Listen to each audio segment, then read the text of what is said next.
Good evening, ladies and gentlemen. Welcome back to the Racers Driving League for Season 19, Round 8 of the season, and this is one of the crown jewels in the calendar. Welcome to the Circuit de Monte Carlo for the Monaco Grand Prix. Under the lights, as it always is in this league, and we're looking forward to what should be a fantastic full-length Grand Prix. The promise of perhaps a brand new winner in this format, as while Daniel Aron managed to win one race in the 100% format after penalties last season, Grumio has taken the flag first in all 7 of the opening 100% races in terms of their introduction to the full-time format in this league, and we're looking to see perhaps someone else take that mantle today, as Grumio is not here. So the driver has won 6 of the first 7 races, not with us for tonight's race, so it's an open contest. Anyone could win this thing, and it's Monaco, so a number of drivers with a shout to win it.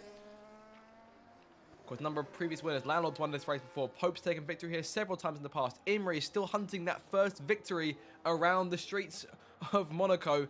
And after 3 previous attempts have gone awry, attempt number 4 may perhaps be his best chance yet with Grumio out of the picture. Grumio has been there to pick up the pieces in each of those previous attempts.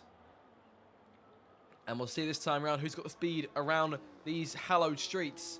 The circuit virtually unchanged since that inaugural race almost 100 years ago, back in 1929. But of course, here in the RDL, it's always been held on under the lights as we get set here for our first flying run of the night through drivers. Been confirmed as a full-time driver now. Ben, replacing the previous Ben in the league, one-time RDL winner in our current new full-time drivers. Out of turn 19 and head up towards turn 1 for the first time here. So, oh my freezing, that's concerned. Into turn 1, into Saint Devot, that very tight right hand to start the lap off. Up the hill now through turns 2 and 3, picking up speed all the way towards the first. Well, let's put the next proper turn on the circuit. Turn 4, that left-hander in towards the casino square. And through turn 5, sorry, that was turn 4. And into turn 5, now into the first sector, 19.1. Not a bad start then for Ben in the RB. In towards the casino hairpin now, going down towards turn 6. Very tight corner, tightest and slowest on the calendar. Goes through down the hill through towards turn 7, keeping it in second gear, and down towards 8, heading towards the tunnel for the first time. One of the fastest parts, if not the fastest part on the circuit. No DRS through here, but again, one of those faster parts of the track, and heading down towards the harbour here, towards turns 10, 11. That chicane, easy to get wrong, easy to clip an inside tyre on the entry, going into turn 10, but now through turn 12, the sweeping left-hander, very fast for a circuit such as this one. Why am I frozen? We are fixed again, and through past the swimming pool section, Ben 53.4 in his second sector, and in towards Raskas now. 2 corners to go to complete the lap. As he round, oh, a bit of a counter to the inside line there, going through turn 19, up towards the line to complete the first lap for Ben here, across the line to 1 minute and 12.287. So not a bad start then for Ben by any means, but we'll see if anyone behind can improve. As it's a 100% race, it's a short qualifying session. Ethan now goes fastest by 2 seconds there, 1 minute 10.8 on the board for the Aston Martin. And Imri now going on pole, 1 minute 9.1, of course. Imri has taken pole here in several previous attempts as Che now beats him, 1 at 8.9. The time's dropping like flies here early on in this session. So Che now fastest, down there in 3rd place. So the front runners now taking their mantle on top with no Grumio in sight. Of course, Grumio 87 points in front in the championship going into today's race. But that lead is almost guaranteed to drop unless the cars around, such as Dan, Che, Landlord, Imri, all fail to score points, which I find highly unlikely. But it's a long race. Fatigue can set in these longer Grand Prix. So we'll see who's got the pace around Monaco and who's got the endurance with them to try and keep up with the car in front. Of course, overtaking rare here on this circuit, so qualifying becomes all the more crucial. Imri there wearing, I believe it's a Zach RC tribute helmet, goes through the swimming pool section here, through towards the last sector on the circuit, and looking for a clean run here in that Red Bull.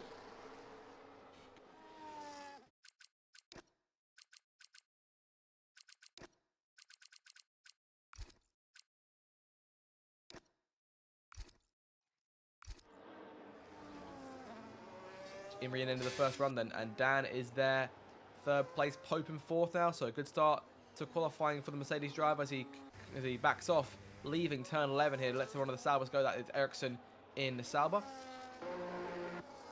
HB Cook, sorry, no, apologies.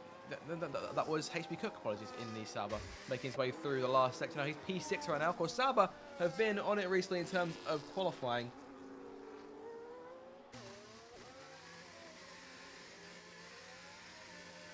HP Cook there into the pit lane. Websy P5, of course, Alpine still so struggling to get going this season. They're P6 in the standings, 53 points on the board. 39 to Cott and 14 to Websy. So Websy sits in P10 in the standings, tied with HP Cook in the Sauber.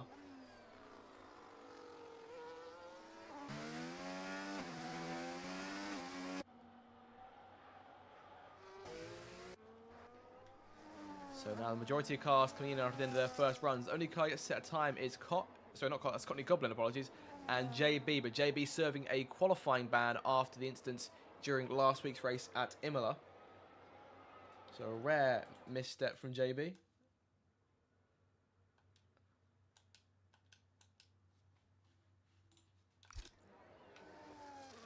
Caught down there in P15. Only 17 cars on the grid in tonight's race, but a concern for Cott to be down the order this early on. Of course, put himself into a solid position, going into the closing laps at Imola. Managed to finish in 3rd place in that race, but that race was largely dominated by that of Grumio and Landlord as Cott slides the car through turn 1. He's P9 now, so halfway up the order now. Ericsson there just inside the top 10 as it stands right now.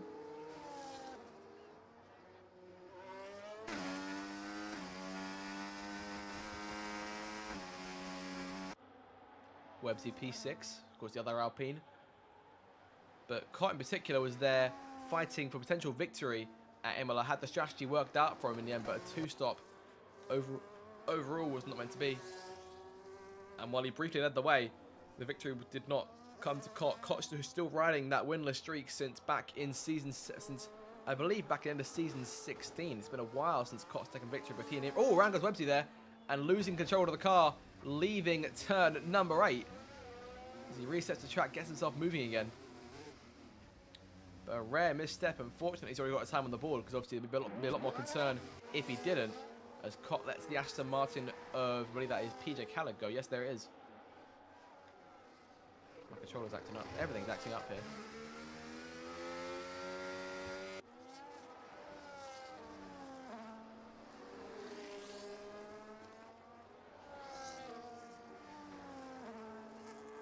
Just looking and waiting now for the next few cars to come out for runs. Websy obviously will likely head to the pits this time around. One of the Ferraris on the circuit, that's EJ, both Ferraris on the circuit, and Curtis as well. Both cars gunning it on their outlaps. Landlord's there in P12, bit of a concern here, but still 10 minutes to go. There's plenty of time for things to change. Drivers to set good laps, get themselves up higher in the order. But P12 for Landlord, for a driver who's won here in the past, not at all where you want to be, and you think he knows that. P12 just falling down the order.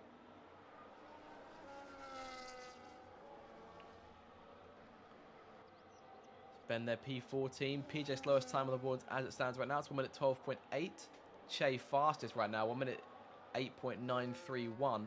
So a good 4 seconds or so in front. Imri still in 2nd place. Dan in 3rd, been validating his first lap there. It's not a fantastic start. He must have had a poor run through turn 1. But Imri on his lap now, going into that first corner. Keeps the car under control. Let's run on board then with Imri as he goes on his lap.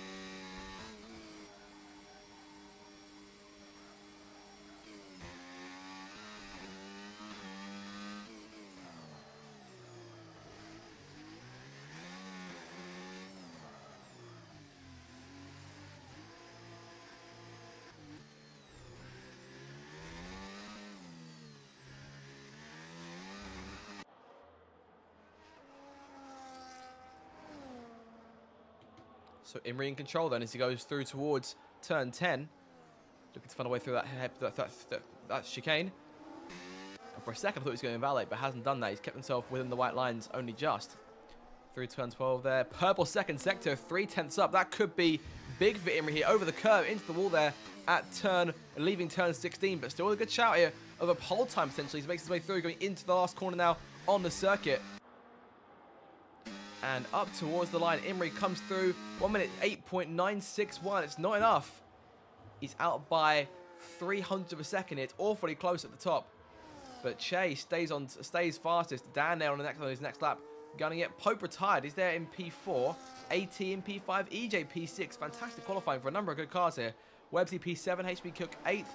Ethan 9th. And Cott rounds out your top 10 as it stands.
Welcome back into qualifying then. Apologies for that. Just trying to fix the game lag. See if rejoin has any effect. Haven't missed much. Chase still on top here. Imri second. Dan third. Cos up to P6 here. So actually he's made an improvement on that front. So good stuff from the Alpine driver thus far. He's got an end plate missing there. So he's clearly missed something as he leaves turn 8. But keeping the car under control. Steady progress back to the pit lane. I assume get a fresh wing on. Perhaps go for one last attempt. There's still 5.5 minutes left. There's time for another run for everyone, you think. Oh, hello. That's a big bit of damage off of EJ's car. That the entire front portion of the machine has been lopped off completely off that Ferrari. How he's still going, I've got no clue there. And I'm hoping that's something up with the game and not up... I'm hoping it's something with my end and not the actual concern, because... that is a surprise. I think I've never seen that before in the F1 game. But it seems to be doing him... it doesn't seem to be doing him any bad right now. He's still at full pace. I'm going to assume it's just a problem on my end. Oh, there he is. I thought it was front wing for a turn for a split second there, but not to be. What is going on? Websy into turn 18 there. Still P9 in the order. So mid-pack for the other Alpine driver right now as he rounds turn 19 to complete his next lap up towards the line here. 1 minute 10.1. It's enough for P7. So a bit of improvement on the board there. So the Alpine drivers now both into the top 7. EJ still going there. I'm sorry, that is a ridiculous sight to look at. We'll see if he improves in the first sector. That would be ridiculous. He doesn't improve. It's a 10th down, but obviously no effect for that bit of damage. Very odd indeed. Very, very odd.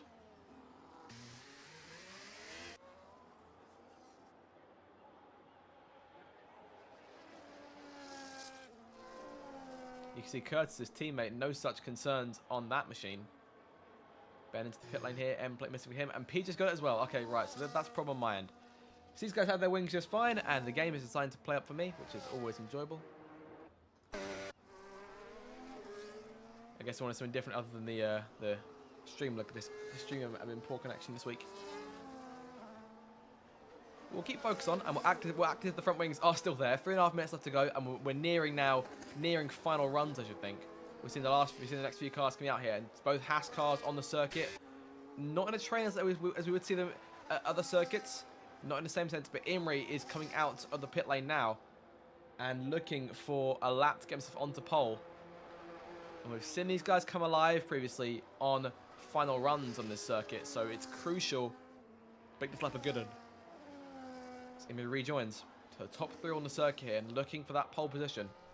Cottony out on the circuit here, yet to set a lap time. He's the only car still running that can, or that is yet set a lap time. Curtis there, P14. How is EJ running? EJ is going into the tunnel here.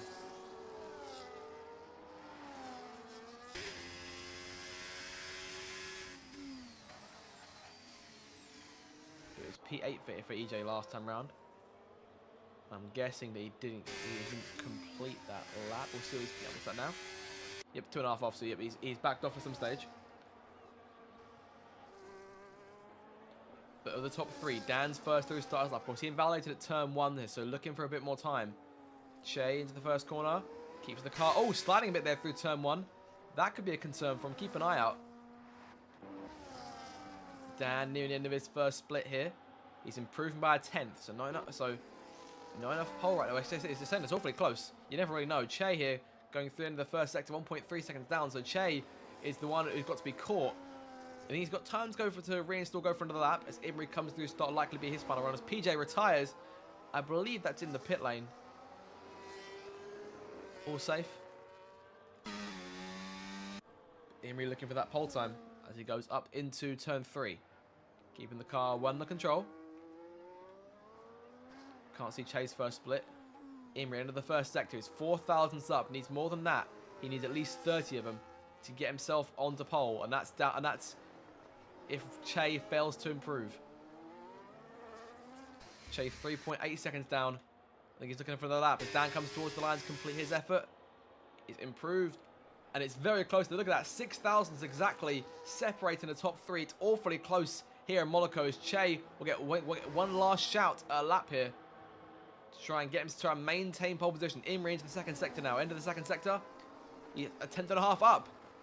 And with a minute to go, that'll be enough for him. He's got to keep it clean now and get himself round to the end of the lap without any concern. Into the last corner here. Websy stopped. Is that Websy, sorry? No, is that Websy? That's Cott. That is Cott, apologies. He gets himself into the pit lane nice and safe, but Imrie towards the line now, which could be pole position. It is provisional pole. 1 minute 8.6 for Imrie, and Che is not improving. So with 40 seconds left as Ben retires too, it's looking like it's going to be pole for Imrie unless someone can stop him.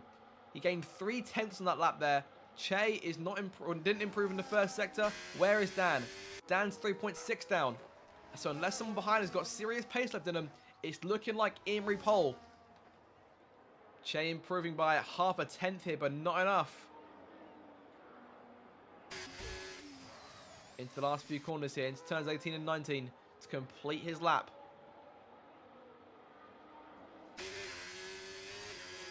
Towards the line, checkered flag is up. 1 minute 8.879 for Che. No improvement, but it's not enough in terms of places. It looks as though the checkered flag has fallen. All is set. EJ 8th fastest in the end. Courtney Goldin goes to P15. And it's looking as though this is Imrie's pole to lose.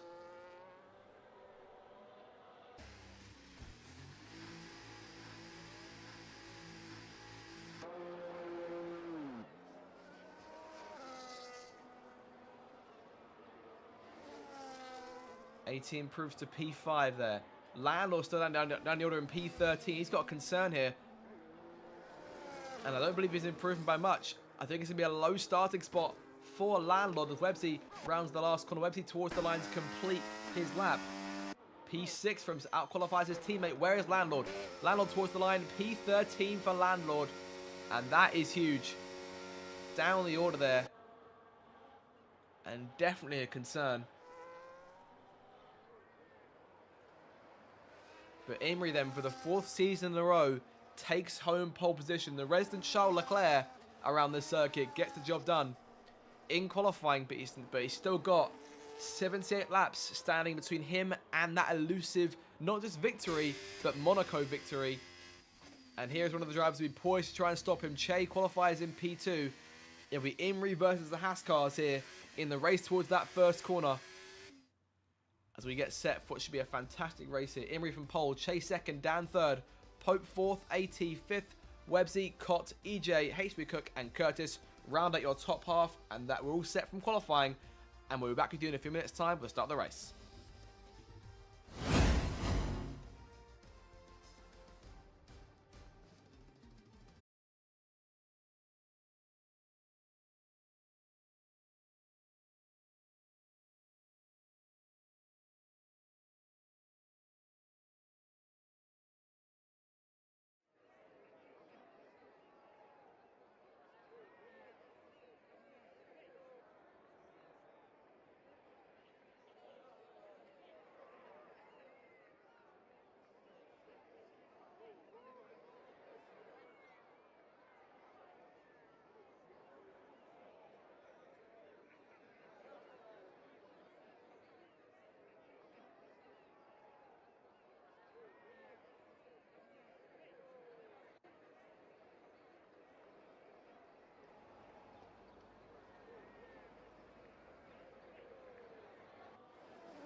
And we are back. It appears that someone has readied up early, and it looks as though we'll be going slightly quicker than anticipated here. I wonder if we could be looking at a lobby restart potentially, not entirely sure. But we keep on going as we are. We won't name and shame as to who it was, because I don't know. But the formation lap underway, and we'll wait here for confirmation if we do get a lobby restart. Keep an eye out for what's done. But Imri, of course, is looking for the win after several seasons of frustration here at Monaco. If you just missed it, he took his 4th pole around here in 4 seasons. He's been unstoppable in qualifying. A lobby restart's been called. So we shall be back shortly. We're looking again at another run. And we'll see here who's got what it takes around Monaco.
Okay, welcome back everybody. We are all set for a second attempt at the lobby for the Monaco Grand Prix, round 8 of season 19 in the Races Driving League. Of course, those who just missed qualifying about 15 minutes ago, I feel bad for you. And those of you who didn't miss qualifying, you'll know that you're in for a treat.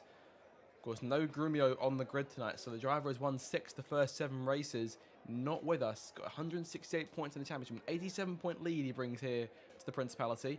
But that lead is guaranteed to go down short of the cars in the bottom 5, failing in the rest of the cars in the top 5, failing to score.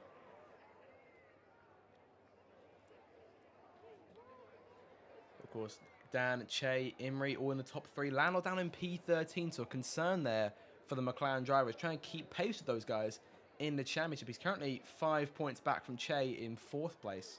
He's got 73 to his name this season. Che on 78, Dan on 81. Dan in 2nd place then in the standings by 3 points over his teammate Che in the other Haas. But of course, those two, for all their strength, still looking for their first victory of the season. Of course, looking to try and get back the lead in the constructors as well. 19 points the gap between Williams and Haas, and of course with the big point scorer for Williams in Grumio not in the race tonight. It's just JB scoring points for that team. JB starts from dead last thanks to a qualifying ban serving from last week's race at Imola. It will be a concern here for Williams to try and take that lead. Let's have a look at the circuit then. 19 corners, the circuit virtually unchanged since its inception in the first Monaco Grand Prix back in 1929, so 96 years ago. And we're looking here what could be another fantastic race. It's a full-length Grand Prix, so 78 laps here in the dead of night around these streets, and it should be an absolute spectacle. Of course, a number of drivers have won this race before. Landlord's taken victory here before. Pope's won this race several times. He won it as a reserve back in season 15, so a while ago. But of course, we're looking in particular at Imri on pole for the 4th successive season at this circuit and still yet to take victory. Connection issues plagued him in season 16, season 17. There were incidents in the opening stage of the race, led to a lobby restart there as well. And the race didn't go to plan for him. And you think back to last season too, he took pole position, jumped the start, and that'll be something he wants to try and avoid doing tonight for the 2nd season in succession. We're hoping that doesn't happen. And we're just waiting here the last few moments for the cars to ready up and get ourselves underway on the proper formation lap. Of course, someone readied up early in the last one, so I imagine we could be seeing a penalty being applied for that in next week's race, which I believe is taking place in Canada. So I have to keep an eye out for that. And of course, we'll see in terms of track limits what comes the driver's way this evening. Weather-wise, we could be looking at a tad bit of rain, perhaps towards the end of the Grand Prix. So a bit of late change, perhaps. Never really know what could happen at a circuit such as this one and how things can change very quickly, especially in a league as competitive as this. But we are just waiting now. The last few moments before the formation lap gets underway. It's anyone's guess, with Grumio out of the picture, who wins this 19th edition of the Monaco Grand Prix in the Races Driving League. I believe we're waiting on one driver as it stands right now to set up, and then we should be set to go. Here we go, the formation lap underway, and hopefully the lag will have fixed itself from earlier on. So in terms of your starting grid then, from dead last, it's JB serving that qualifying ban as I mentioned. He'll roll off today on the medium tyre. Mediums and hards for the majority of the grid. Soft tyres for one starter. Ben lines up P16, first race back as a full-time driver, one-time RDL race winner. He's got Courtney Goblin for company there on row number 8. Row 7, PJ Callard in the Aston Martin, and Landor down in P13, former winner in this race, reduced to a spot towards the back. So work to do then for the 3-time series champion. Ethan lines up P12 as the top half of the Aston Martin sandwich there in top place. Medium tyres in that car, along with Ericsson in the Sauber, a few races into his returning stint with Kick Sauber for this season. Curtis lines up P10, he's that lone soft tyre starter, looking for a strong first stint. Of course, 2 stops required for everyone in tonight's race, thanks to a new rule implemented for this season. KHB Cook lines up P9, other medium tyre starter, EJ P8 is, so fantastic qualifying for Ferrari once again, both cars in the top 10. EJ on the hard tyres, and it's the same case with Cott and Websy, P7, P6, the 2 Alpine teammates starting nose to tail as we make our way through the last sector here. AT lines up P5, out qualifying his teammate Landau for the first time in a few races here on the medium tyre. Pope lines up P4. Former win around here, most recently back in season 15. It's been 4 seasons, 6 victory. Almost won here last this season, if not for a late issue with his wheel. Dan lines up in P3, championship second place. Che in second place himself on the grid as he gets into his grid box. Quite slides there going. And Imri puts it on pole for the 4th season in succession around these streets. And we're in for a showdown going towards that first corner between Imri and Che. But Imri will not have the edge, having put his car in the right position here in front of Che. He's quite way out of his grid box there as a result of missing it going in. See the two Alpines taking their places here. EJ, HB Cook, everyone's coming into position now. And we're seconds away from the start as JB is the last car to take his position on the starting grid. And here we go, about to get underway then. 78 laps awaiting us here in Monaco. Here come the lights then for round number 8 of the season. Imri on pole, Che alongside him. It's 5 lights ahead of the drivers. Lights out, vote to the floor, and we are racing in the Principality of Monaco. Che with a good start there on the outside, going towards that first corner. Imri's got the inside line. He leads away. Contact there, and contact already. Che in the barrier. Dan takes full advantage, takes the lead here, and several cars going off in the back. Pope in second place. Che in third. Imri down to 4th. What happened there on the race start? Che, I think, has got serious damage to that car. He's missing an end plate there as he goes through turn 4. But Dan, dream start there from the 3rd spot on the 2nd row. Taking full advantage. Dan into the lead. Pope second. Che third. Imri 4th. I doubt he'll be happy with that start as well. I think he may have run into Che there. He's got damage. Looks to be all okay. And it's all kicking off here very early on here in Monaco. Che in 3rd place there. I think holding Imri at bay while Pope and Dan pull an early advantage going down towards the hairpin, towards the chicane for the first time down the harbour here. But Dan couldn't have asked for a better exit from turn 1, and the sheer reaction time to get around those two cars. They were squabbling for track position, squabbling for space in the circuit, a space of which there is very little going through the exit of turn 1 up that hill. Dan made the move on the right hand side, takes the lead and pulls away here. Che staying on the circuit here, that end plate missing, so might give his teammate a bit of an advantage here. He knows how quick Imri is around Monaco. Pope, though, equally quick around Monaco. Dan leads the first lap onto lap 2 here. Pope second, Che third, Imri 4th, 80 behind them, P5. Curtis in the pit lane, and a wing change in order for the Ferrari team. So perhaps that start on the soft tyre wasn't as intended, but medium tyres now going on for Curtis. But he's got one of those 2 stops out of the way now as well, so you can think that he can ignore that for the time being and try and run a simple 1-stop. Although I doubt he can try and do a 1-stop in these conditions, given it's a full-length Grand Prix. Imri trying desperately to try and find a way around Che through the hairpin. He's about 1.7 seconds, or Che's 1.7 seconds back from Pope, and make that 2 seconds now in 3rd place. But Imri needs to keep his head here and ensure he doesn't try anything too silly, making that move on Che now to the left-hand side of the race, checking into the hairpin, into the chicane. Done that twice now in 2 laps, and Glitmo in contact there potentially. I'm not entirely sure. Che gets 3 seconds for corner cutting. Imri looks all okay, no damage done, and he'll continue on here in 3rd place. We'll double check that when he comes through the chicane here. Yes, both end plates still on that car, the car intact. Will continue on, and the work begins to try and hunt down those 2 race leaders. He's 2.3 behind already here, but gaining time back as Dan comes through for the second time to lead him away here. Che, though, down to P4 with that 3-second penalty there. So things have not gone well for him, but was he squeezed a bit by Imri going through turn 1, or the exit of turn 1 there, where there was obviously definite contact between the pair of them.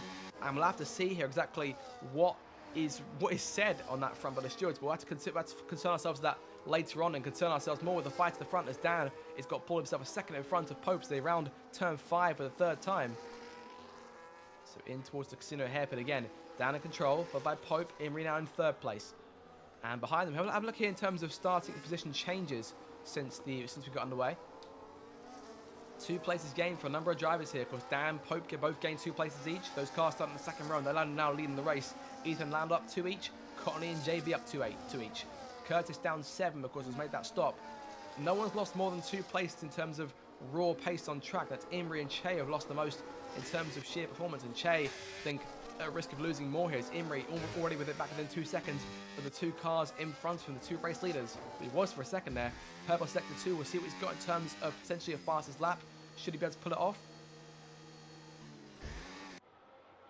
But Dan leading the way still. Pope has DRS, just closing the gap a little bit here. Maintaining position with Dan, and Imri. Fastest lap there, 1 minute 13.3. But fastest lap set by both the 2 cars in front of him too, so work to be done.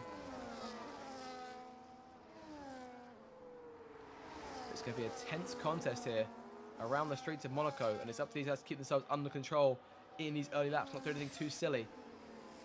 Curtis running by himself there, P17, then back of the train. JB's up 2 spots in from the start. He's getting 1 on track and 1 off track, thanks to Curtis making that pit stop early on. PJ P14 there, Cottney in front of him. It's Ericsson and Landlord. Those are the cars outside of the points. The last point belongs to Ethan, as it stands at the minute. He's currently chasing EJ, who of course we saw was doing the majority of qualifying on our screens without that that entire front component of the car, the front wing missing completely from that thing. HB Cook there in P8, still going for more points for Salisbury. He's in P11 in the standings right now, tied with Websy on 14. Because Websy will break that tyre, I think, stays the He's there in 6th place as it stands.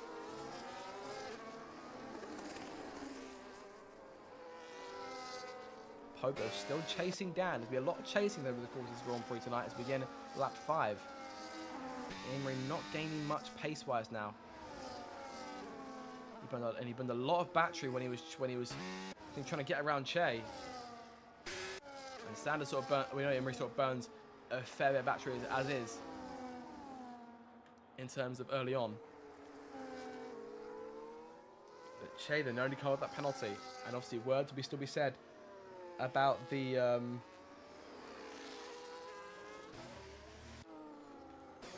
about the incident there.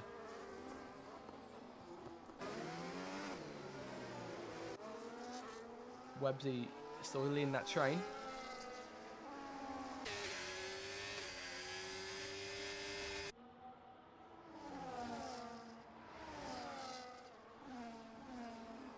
Che leading the pack behind. Currently, he's still in 4th place, still holding on to things despite that damage. I think it's definitely a concern from as it stands right now. And obviously not gaining a whole chunk of time as a result. He's currently 2.7 back from Imre. So Imre's got to work here in terms of pulling away from that train behind, but in terms of the cars in front, not making much progress there either. But Dan still leads as he pushes further on back here. It's all single file as it stands right now, no real challenge. And Landlord now 3.4 behind Ethan. No real damage in that McLaren, so that's not a concern there. Whether Landlord's just not got it in terms of pace today, we'll have to wait and see if that changes at all.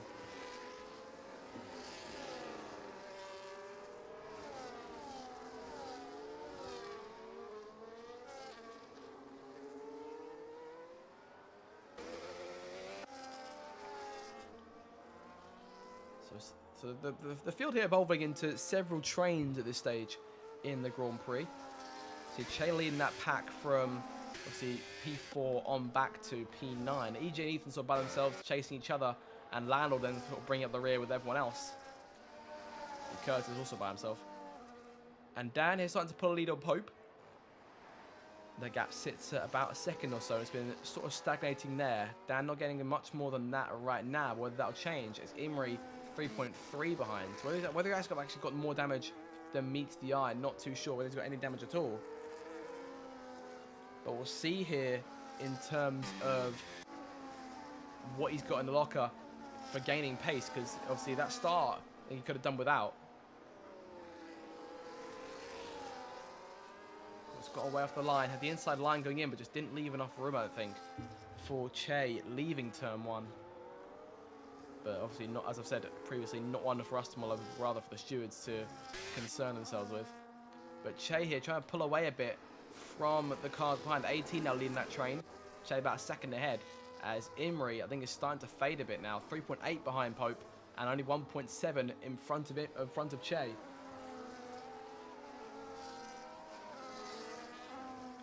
And EJ here making the pass. Oh, sorry, not making the pass. That's my game. Disconnecting P9 right now. Those guys still dueling for position. And Ethan looking for that opportunity to try and get him back. But EJ pulling away here. Building a slight advantage into the harbour.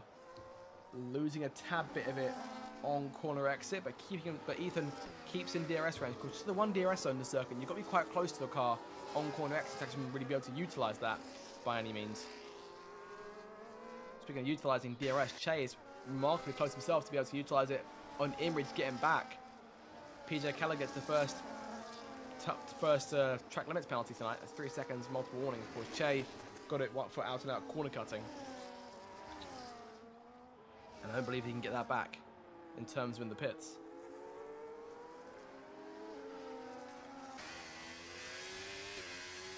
But Che now really on it and closing the gap to Imri here quite quickly, and despite even with that front wing damage. And Imri perhaps not on it pace-wise, at least early on this Grand Prix.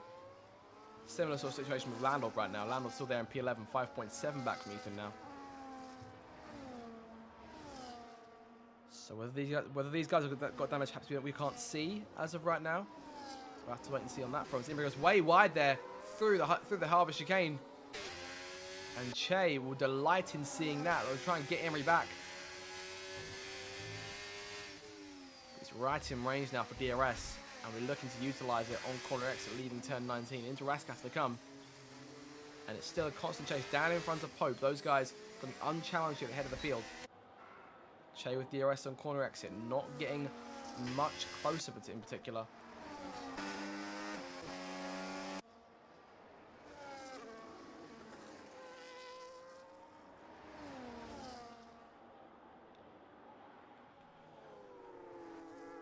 So things sort of staying as they are right now. There's no real fighting for position as it stands. So we'll have to keep an eye on Che and Imri because those two will be the ones to go at it. But Dan, though, is really starting to expand that lead on Pope. He's 2 seconds in front now. He's got this race all to himself. And again, he will definitely be enjoying, or at least replaying the start over and over in his head. The lock up there into turn 10, keeping the car under control, though. Pope behind him, 2 seconds behind. Of course, former winner here, but still settling back into full-time life in this league. I'm saying that, of course, he won that race as reserve back in season 15, so clearly it hasn't done before. He's taken victory around these streets for Haas in the past. That was the team which he won the race with in season 15, as EJ, I believe, was just disconnected potentially. And that could be a concern for the Ferrari driver. But Ethan could be licking his lips at the prospect of getting back around the Ferrari in the race to that 9th spot. Those guys, again, by themselves right now. No one giving them any sort of concern. Ethan 2 spots up in this race so far. He's trying to practically shunt EJ through Raskas. But down the main straight again, he's closing, but can he get close enough to go for a move here? Contact going into that first corner. EJ sliding, Ethan sliding. Both of them coming away unscathed. Unfortunately, it could have been worse than that. But still EJ in P9 and keeping Ethan at bay. Of course, it was last season. Oh, there goes Ethan to the inside here. Looking for it, going into turn number 5 and making the move stick for a second. Still, EJ was there on the inside for a split second going into the hairpin, but Ethan gets in front. So into 9th place now goes the Aston Martin. We'll see if we can try and reel in HB Cook and the tail end of that train. HB Cook falling off the train here. Che still putting Imri under pressure here, looking around for some kind of opening. There's nothing yet. I think he saw something perhaps we didn't see going through turn 12 there. As EJ rejoins, he'll find himself a place down in P10. Imri sliding around here, they're struggling early on. 8.9, 8.5, 9 seconds behind Pope right now. That train is all right there.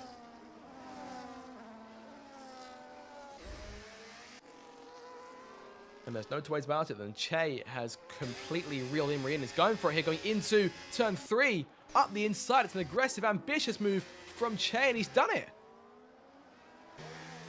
Fantastic pass there from Che on Imri. Brilliant move around the outside there. A very tough overtaking point, especially if you're the car behind. But Che then makes it stick. Move the Haas driver into 3rd place. We'll see if he can try and chase down the 2 leaders again. Do these two as a collective now start to try and pull away from the cars behind? AT still there in 5th place. And watching these guys head off into the distance as he enters the harbour again. Imri get himself back in play now.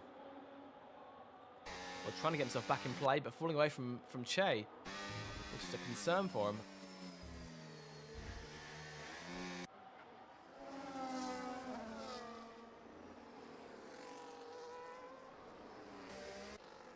But Dan's still in control here. And really looking strong. He's now almost 3 seconds in front of Pope. As Landlord gets a 3-second penalty there. As has Cott. Cott's got a penalty as well, 3 seconds for him. So several drivers here being hit with him early on.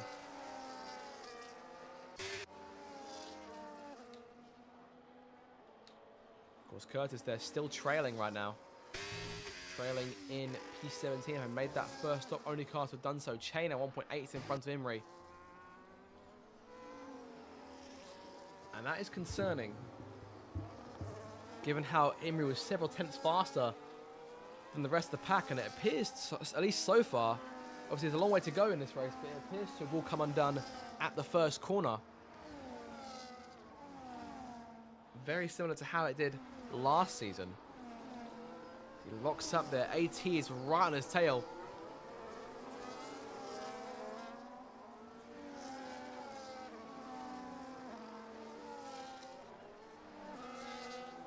But there's, of course, a long way to go in this race. Anything could still happen.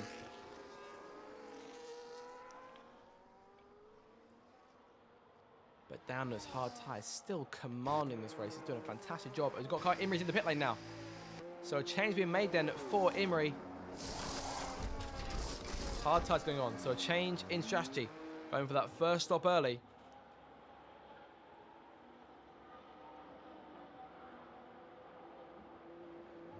And perhaps looking here to get himself some kind of advantage on tyres. He emerges here in P16.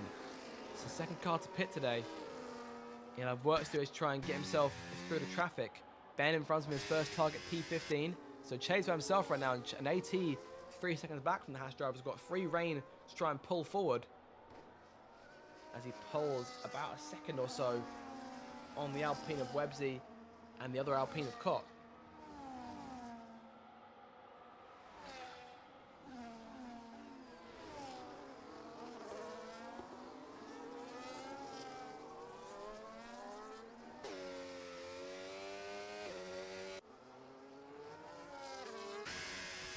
On to that 14 of this race then. And everyone again sort of settling into a rhythm at this point in the race. I think Imri's only car won't have done here, looking to try and find his way through the field. So whether the early stop was planned, not too sure.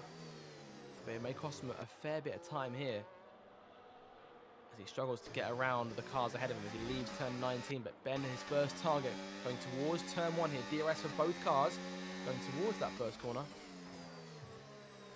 Can't make the move just yet. Stays where he is now, P16.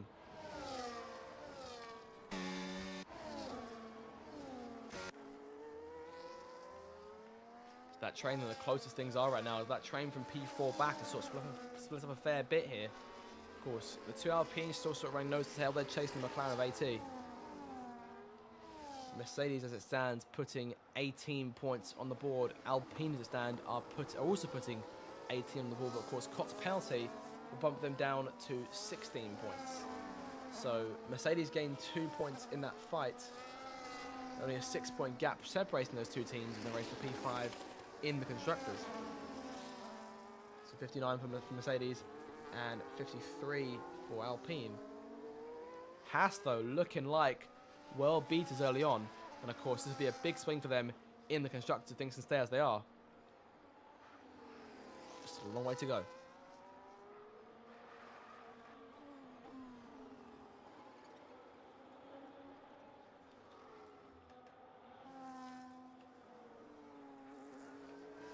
Imri's still stuck here behind that pack. Really struggling here.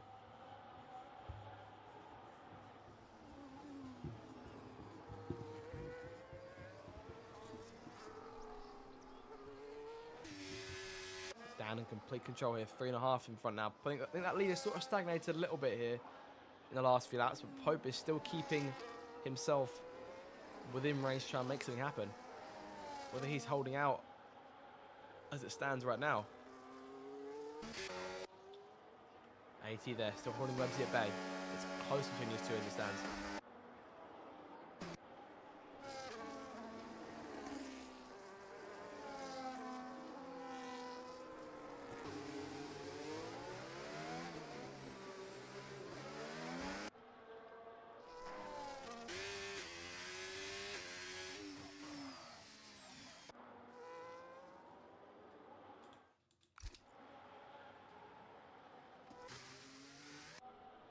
Dan commanding this thing, still in front. And everyone, as I say, is sort of stagnant. So at this point, not really too much to talk about in this thing as it stands right now. But Imri's still struggling. They're still trying to get around the cars in front. And things not really working from as it seems right now. He works tirelessly on trying to get around Ben. JB is still there as well.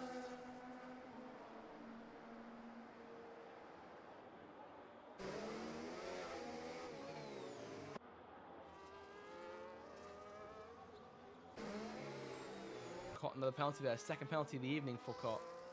Concerning then for that driver. 6 seconds, the most of anyone as it stands. He's still chasing Webbsy and AT, who themselves have been locked in that continuous battle for the last couple laps or so. And Ben with the penalty now. Imri's around him, so first pass made for Imri.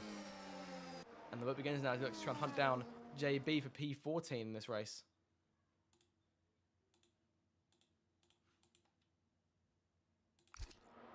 Looking there for a second on the inside. I think trying to go for something through Raskas. Can't do it. Keeps himself in line there.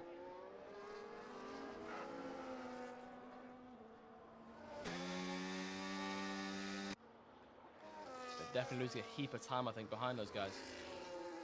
Che now 9 seconds in front of, behind Pope. So getting a bit of time here, but still struggling to really make much happen in this Grand Prix.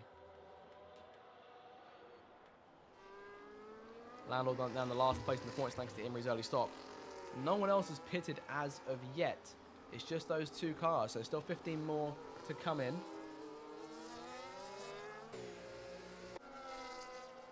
And Landlord, pace-wise, really not with it. 6.4 seconds behind EJ and P9. EJ had Ethan pull away from him like a scalded whippet there. 4 seconds in front of the Ferrari now, and 3.7 behind HB Cook, who himself got that training. As in comes Cott now into the pit lane. To the first of the next to the cars up front, making in for their stop. You're looking like medium tyres for Cott. Remember, 2 stops mandatory in this race, and a wing change too. So Cott trying to get a bit more time here, repairing that damage, trying to get some time back.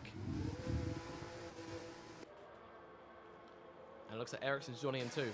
So 2 cars into the pit lane. That makes 4 now of all the cars that stop in this race.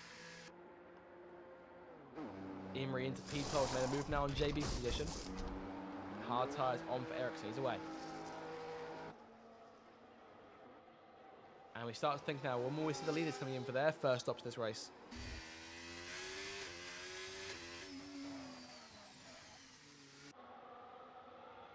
Dan stays out. Of course, Pope on those medium tyres won't be able to go as long into this race. He stays out too. Che though, still looking, nothing yet in terms of a stop in mind for Haas. But of course, Che's also got that wing damage. So whether he chooses to repair it, he's done okay. He's done okay with it just being there. To be fair, of course, he made that pass at turn 3 on Imri. He's now 8.8 behind Pope in second, so it doesn't appear to be impacting him too much at this stage. AT sits there in P4, Webbsy P5, HB Cook now P6, Ethan P7. Yes, EJ, Landlord and Cockney Goblin running at the top 10. Imri into P12 here. His next target being PJ Cowden in the Aston Martin. He's about halfway through the little pack now, as Cott now finds himself on the trail of both Ben and JB, leaving turn 19. And Ben might try and challenge JB here into 1. He's looking for a second there, trying to make it work on the inside, can't quite do it. But Cott right on his tail, looking to try and pounce if he can. Will he try and do the same thing that Che did? Perhaps going into turn 4 on the inside now, making his move. And there you go. In one swift, clean motion, move Cott into P14. JB awaits in front, sending it to the inside there. And close to contact. Cott with the inside wall there, waiting for him, going through turn 5. Cott stays where he is then in P14, this little sandwich. Imri, around PJ. And Cockney Goblin is his next target. And marketed on Che, could be sent to move, potentially going into the harbour, but not to be. He was looking for a move going into the tunnel, but fell away on corner exit, and it wasn't to be for him. As JB and Cott go at it into turn 11 towards 12. Cott gets in front, squeezes ahead as HB Cook comes into the pit lane his first stop of the Grand Prix.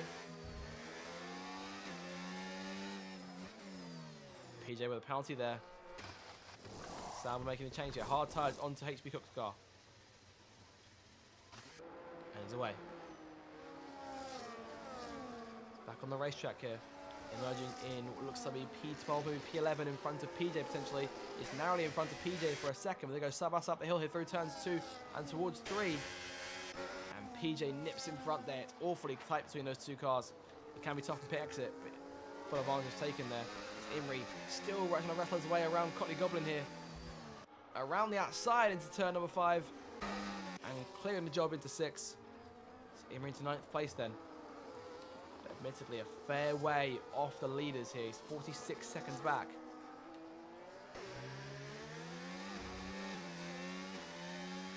But of course the game plan here is so different compared to previous seasons as tyre wear has been ramped up on this game for this season. Of course, the 2-stop has to be in place, so drivers perhaps using tyres they wouldn't normally use, or at least for the sense of length they wouldn't normally use. We're about a quarter of the way through this thing now, and Dan is still there on the hard tyre he started the race on, as is Pope Che, AT, and everyone down to P8. Landlord, though, is the last car in Imri's way here, and from there it's another 10 seconds or so to EJ. We're on lap 21 of this Grand Prix now, and still plenty to come. JB in now into the pit lane, making a change here. Hard tyres onto that Williams. He is now away. He'll fall to the tail end of the field here as Curtis gets an overtake in for the first time tonight since making that first stop. But JB will emerge in behind. There he is on corner exit, leaving turn 1. Dan stays out. Pope stays out. What does Che do? Che continuing on. Again, that damage not hampering him too much. He's 8.2 behind. So again, that gap has sort of stagnated a little bit. It's another 10 seconds back to AT. He's got Websy on his tail. Or just Websy now since Cott made his stop. Cott is there in P10. Now right on Imri's tail. He looks to try and fight his way around Lando himself. Really fighting it. These two drivers haven't won a race in so long in this league. Both of them looking for the opportunity tonight. Imri sneaks there, going past Lando, going around the outside into Raskas. It's very tight between them, but Imri gets the car in front. He won't have DRS. Cott, look at those burn through a fair bit of fuel here. He makes the move to the outside. DRS in play, going towards turn 1. That's what I said. You've got to be close to that DRS actually to be able to utilise it. And around the outside, it's close to contact, but Cott squeezes through. Movement to P9. Imri now in P8. And work begins for hunting down the two next cars in front of them. It's 9 seconds to EJ in 7th place. Webbs is still putting AT under constant pressure here. He's navigating it fantastically so far in this Grand Prix. And as they come through, leaving the harbour chicane once again, it is still AT in control.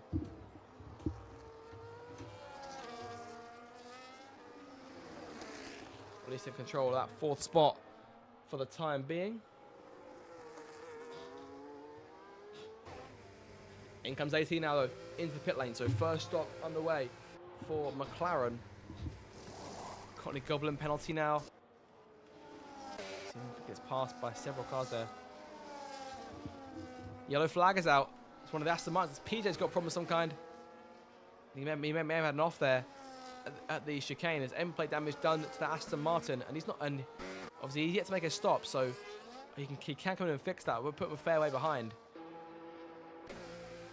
The Goblin comes in. I imagine we should see PJ. And PJ penalty is not penalty, a puncture as well. So yellow flag there. He'll fall to P17. And the first puncture of the evening here. Oh, off into the barrier. Che 3 seconds. So first car in the top 3 to receive a penalty of any kind in this race. PJ is in.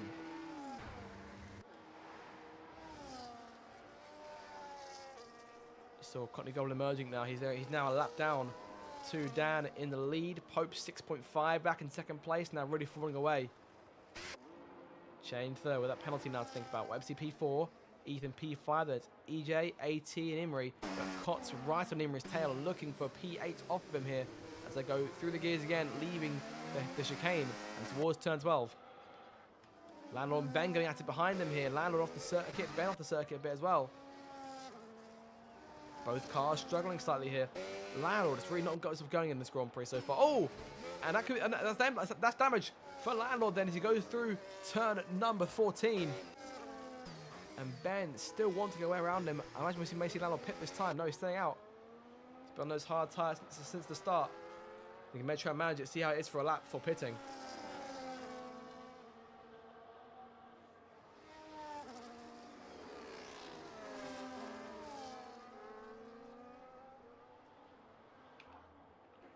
So we're on lap 24 of this thing now. Again, these tyres still doing just fine for the race leaders. Imrie and Cott still locked in that fight for 8th place. Both of them closing on AT now.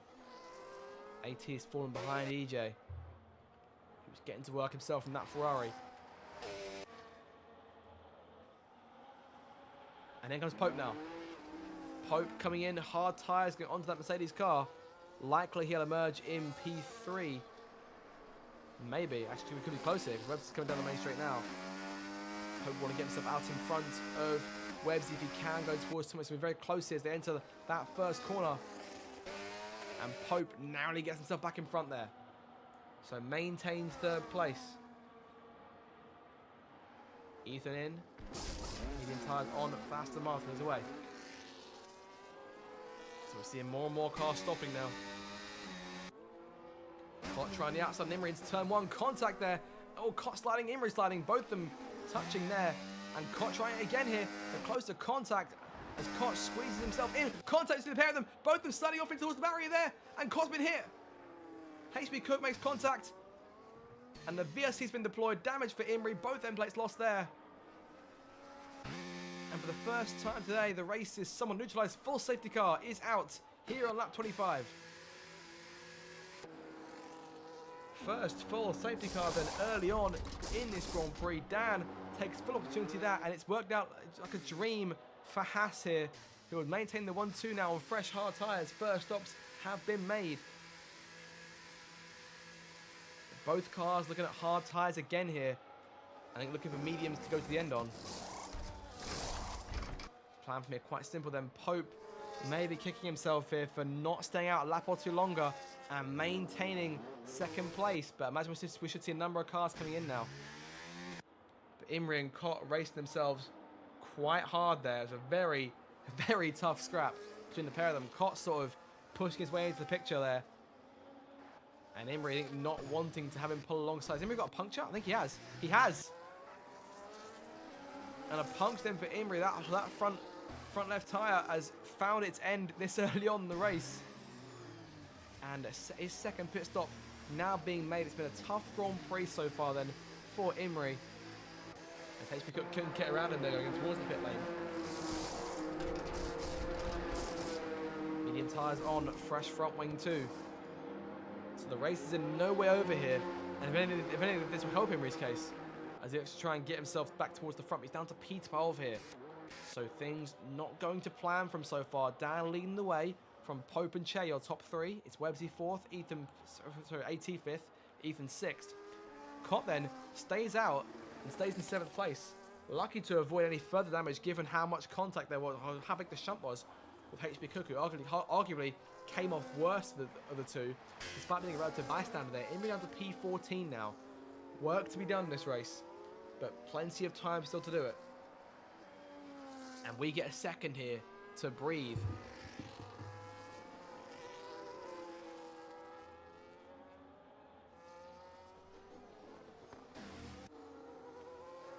Of course, I'll also say, obviously, a lot of engagement in the chat as it's done right now under that safety car. Appreciate Stealth for the 5 in Polish currency, Polish zloty, I believe, which converts on my screen to £1 and 2 pennies in revenue. So thank you very much for that, much appreciated. And we'll continue on with the race as it stands right now. So lap 27 of this thing, still over 60 laps to go. A long way from the checkered flag. Anything could still happen. And Cott now coming in. Front wing is on. Medium tyres on too. How much time will he lose though? He's going to fall to... It looks as though he's going to fall behind Imrie in the end. So he's come about worse off I should think, unless, of course, it doesn't happen. No, Imri pulling in front by a long way there into turn 1.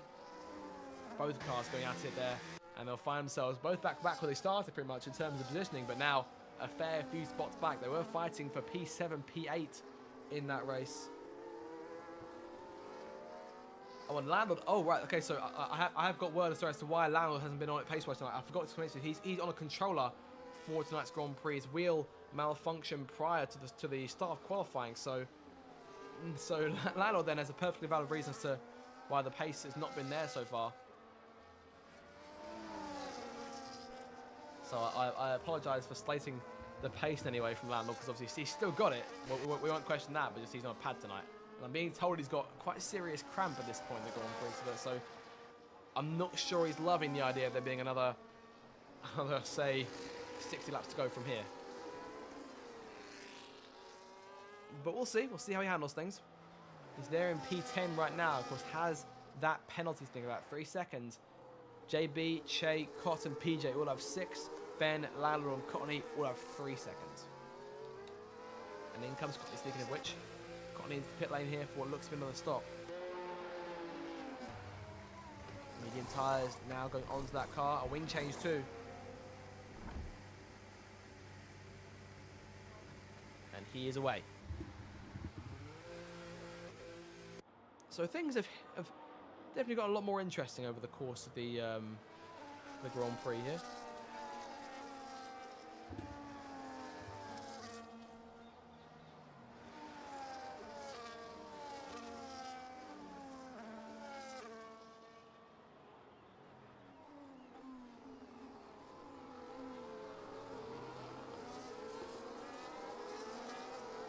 I imagine we'll be nearing a restart soon. Not on this lap. I think he'll probably be going on lap 30 this race. As Landlord's retired, I think he's put the car in the barriers. Oh, if that is what I think it is, I believe he's caught himself on that inside barrier going into turn 10. And Landlord then first retiree of the evening as a safety car is indeed coming in this time.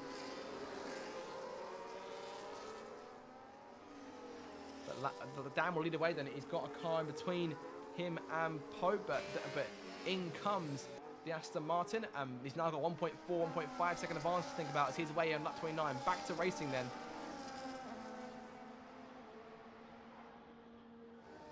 Hope from Che, Websy, AT, Ethan, EJ, JB, Ben, HP could go top 10, Imri in P11.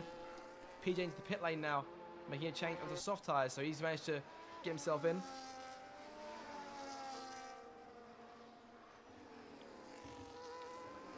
Down and nailing that restart. Now Pope from Che in second and third place. So Pope back where he was then after all that. And he's trying to keep himself there and try and, in terms of pace, bring himself closer to Dan in front. But Dan is pulling away here. He's got serious skill tonight. And of course, the one other driver who's actually managed to win a race in this 100% format.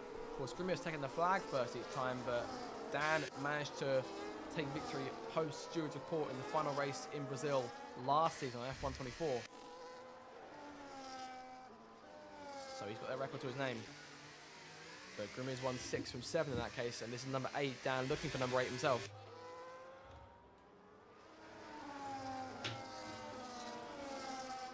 And fastest lap to boot as well, 1 minute 13.1.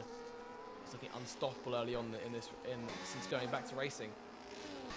Imri back there currently running in the 11th spot. He's got Cop behind him by about 2 seconds now.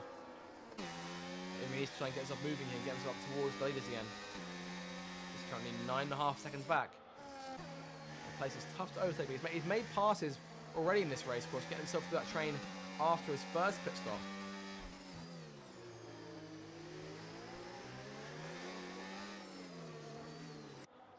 As we go into the hairpin again, HP Cook is only his next target in front, looking for that points paying pace back. It's one of the cars doesn't have penalties, but both JB and Ben in front of him do.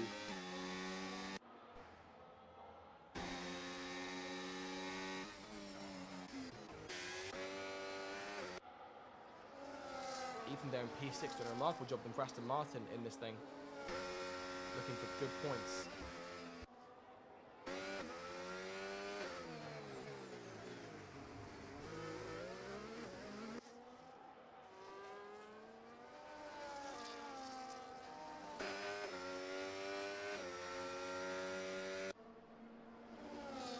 Webb's fastest lap there. He's currently running in the 4th spot. And he's keeping himself close here to Che and Pope. Che right on Pope's tail. Of course, Che was down the order a little bit early on, thanks to the incident on the start, but has put it in stride and is now still working on that getting 2nd place back from the Mercedes in front, former winner around here. Of course, Che's won this race himself. I believe it was back in season 14 he took victory. No strange doing what Pope did in season 15, of course, winning races as a reserve. But obviously a full-time driver now for a fair few seasons in this league. And really, in terms of over the course of a full season, only one who's been able to put it to Grumio so far in the last couple of years, but yet to best him over a full season. And so far, I mean, he's 90 points back in the standings from the lead. And while that gap will definitely close after today, of course, Dan will bring it down. Of course, he is 2nd place in the championship. That gap will go down to 60, will go down to 62 points as it stands right now, to put Grumio under a bit more pressure.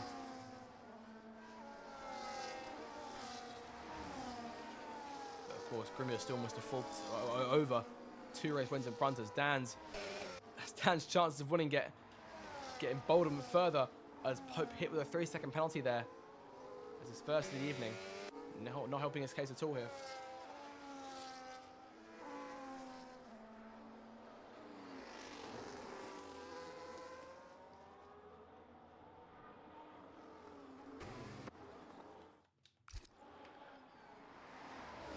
PJ back in the train there, P16 right now. Courtney Goblin behind him. Sorry, in front of him, apologies. But of course, a full lap down. So things not going fantastic for PJ so far. So nearing the halfway stage now of this Grand Prix. Still plenty to come. But things get themselves now back into that rhythm as we saw earlier on this race. Pope still falling away from Dan, so really not competing with the Haas pace-wise. He's had no such concern since the incident early on allowed to take the lead. And I still stand by what I said, that was a masterful move then from the Haas driver. He goes into lap 33 as he has done for the first 32 laps, well in control. Pope from Che and Webbsy behind them. Emery's still stuck there behind HP Cook right now. Really concerning himself. Getting around that Sauber, and in front of them, Ben still looking for JB in terms of making a move there. But not getting close, it's no avail as of yet.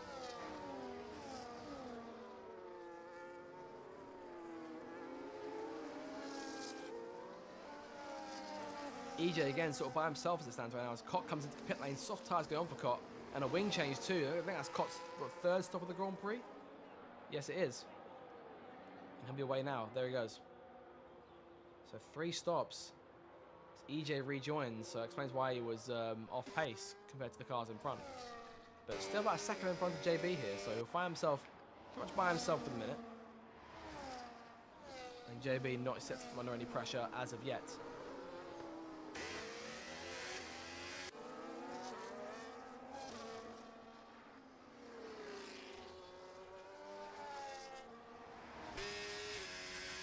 Damn fastest lap though, is in complete control. 1 minute 12.5.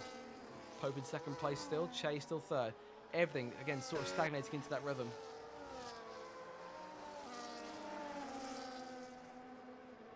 And no overtaking being made as of yet. Emery not looking at good exits going out of turn 19 towards turn 1. It always looks as though for a second he's going to be right there with HP Cook, but can't do it.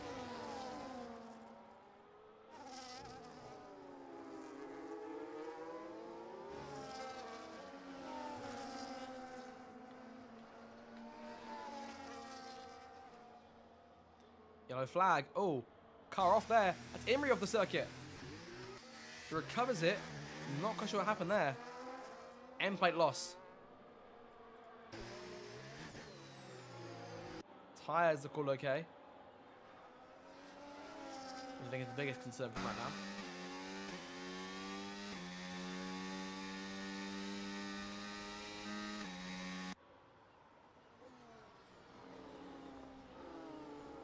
And that damage will not help his case then. He's found himself stuck behind Ericsson, now down to P12.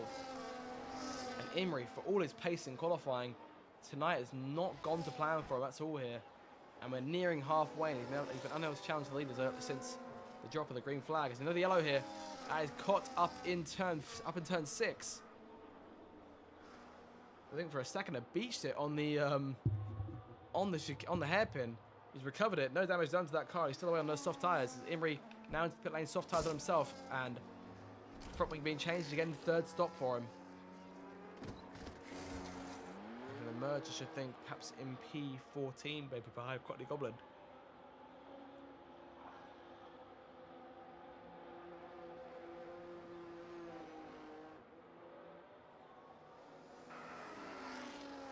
Recovers then, emerges in 14th place. It's a long way back then for Imri. Down control here. It's 2.2 in front of Pope. Shea still in third place. But Che still keeping Pope honest right now. Those guys still tussling over second place. Shea still in DRS range, but really not closing enough right now. In terms of stops in this thing, there is your stop. So of course, one stops for the majority of the field here. In terms of so far, top 9 have only stopped one time. Everyone else has stopped 2 or 3. These guys have had things sort of undisturbed over the course of the Grand Prix so far. Purple first sector for Dan there. Dan is really flexing his muscle and pulling that advantage out ever further. He's on course to try and lap Cott here in P15. Even those soft tyres flying up towards Cottony. He's back. He's comes now into DRS range there. And subsequently, after that pit stop, flying on the new set of tyres and fresh wing.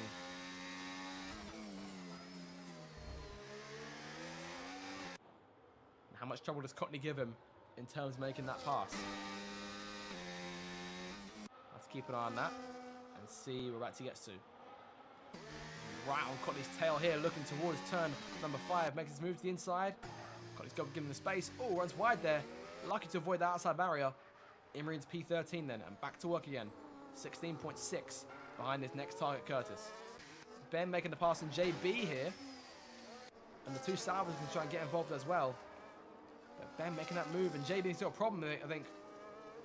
Backing off. Oh, he's got damage. Wing damage done to that Williams, and he's into the pit lane. And it's looking, as of right now, like a no score for Williams. Yellow flag up in the same area again.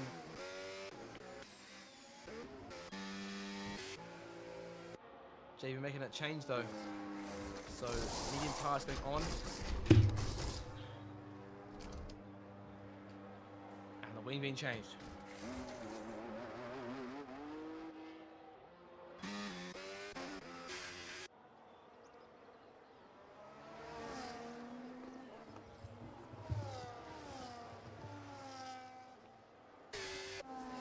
Shea still 0.6, half second back from Pope right now.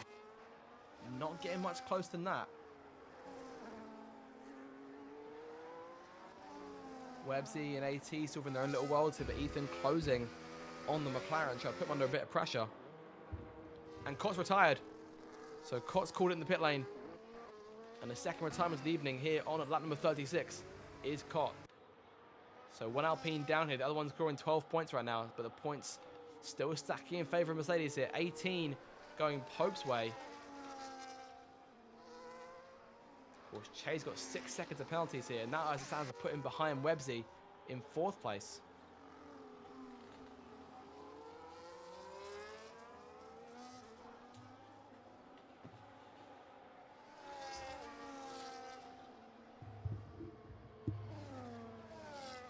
So they make their way through the tunnel once again. Still Che hunting. So quite unfortunate for him then. Bad luck today. There's a number of cars in this top 10 doing a fantastic job here. Of course, minus the penalties. JB making the pass and Quatley Goblin there through turn 1. Good little scrap there as JB makes the pass. As Imri did a few laps ago, he's gained about 3 or 4 seconds since we were last with him. Gaining on Curtis in P11 there. Lap traffic of PJ in the way beforehand.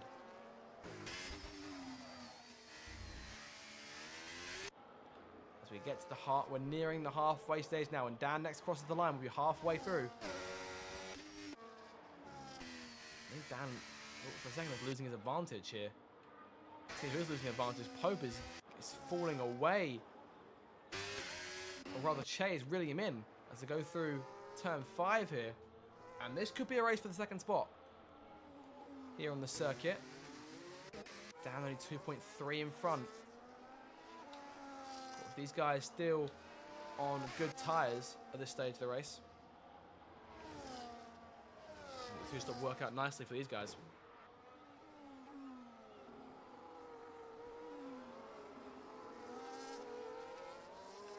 Both of them just try and close on Dan's lead, who's held it since the start. Held it since leaving turn 1 and has had no challenge since. Not even been a turnover in terms of position change in the pits because of that free pit stop he got under the safety car. Courtney Goblin's in. He'll go a lap down himself now as well. Soft tyres are on, front wing change. There's been a lot of front wing changes in this race so far. And we've still got 39 laps to go. In 9.4, 10 seconds back from Curtis, closing that gap bit by bit. JB in P13 here is about 6 seconds, or it was 6 seconds back to Courtney Goblin. It's now a long way back to Courtney Goblin. There's PJ there in P15 by himself. AT holding back Ethan and, well, just Ethan as it stands right now. I think that is Courtney Lapshaft behind him. Ethan, those 15 lap old mediums working here to try and keep within DRS range of AT, but to no avail here. AT is 2.5 in front. He's done a fantastic and consistent job so far. Of course, despite the penalty, he's got 3 seconds to his name, and that will likely put him behind Ethan with the second flag, and they can try and build an advantage, which he's not doing much of right now. Ethan is really putting him under pressure. And Che with the third penalty there, that won't help his case. And as he managed to clear Websy, that'll put him back behind Websy now. So Che off the podium. And making the pass on Pope and getting himself some clean air will definitely try and help his case.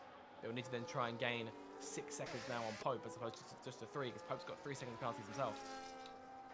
Dan leads on to lap 41 now. It's still about 2 seconds to Pope in at P2. And the race here is starting to fly by at this point. We've already been underway from that safety car for about 10-15 laps or so. Well, rather 10 to 12 laps, sorry. Dan starting to stretch his lead a bit more again here. Che in 3rd place.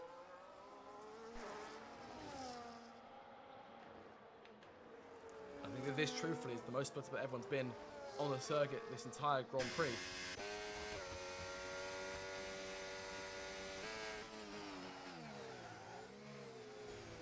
Close Pope got there to the inside of the chicane there going through to the harbour.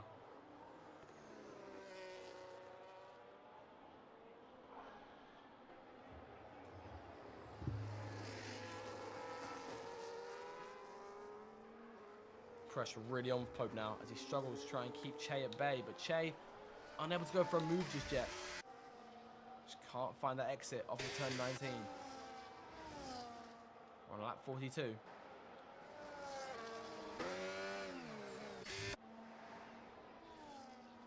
Two Sabres here against workers trying to chase down Ben for the 8th spot. Because Ben has that penalty to think about too, so 6 seconds for Ben right now in the RB. So that should mean both Sabres should jump him in the order. Ericsson may miss out triply, he needs a few tenths more. Because he's got 3 seconds of his own, he needs to be within 3 seconds of Ben in order to take that place.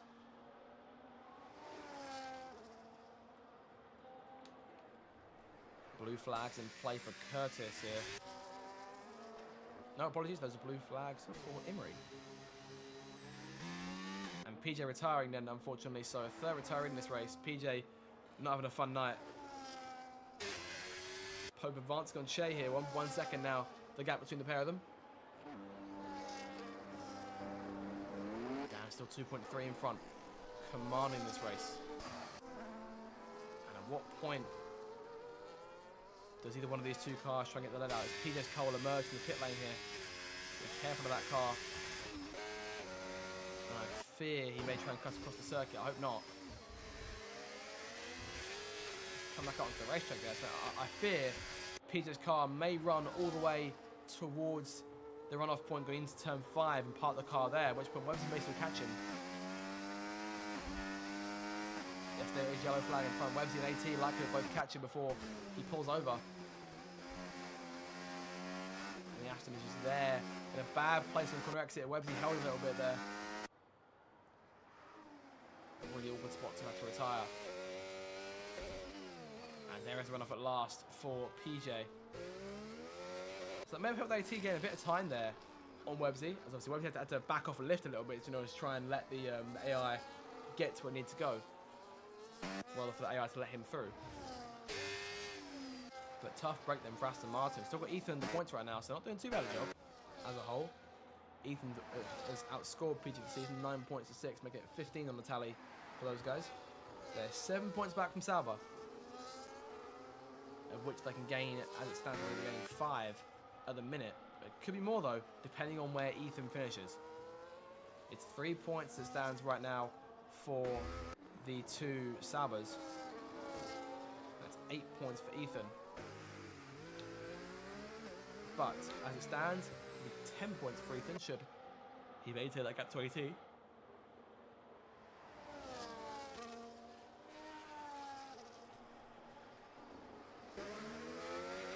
Been a long, grueling race so far for the majority of cars.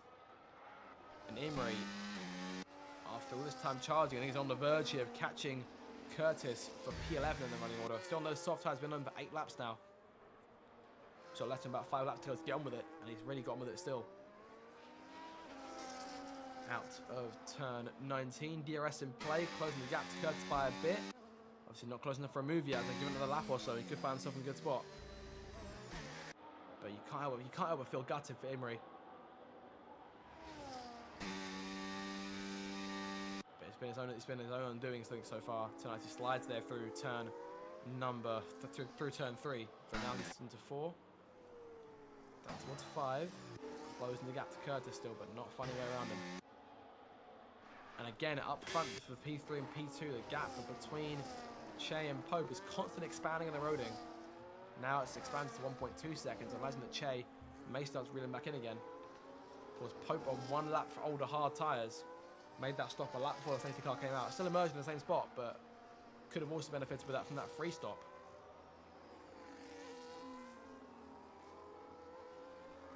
Yellow flag here. That's one of the Saubers. That's Ericsson around.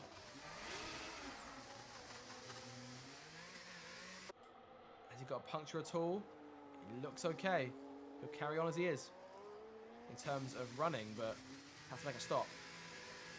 Run those hard tyres for 18 laps here. I mean, only about sort of 5 or 6 cars have had too much trouble in this race.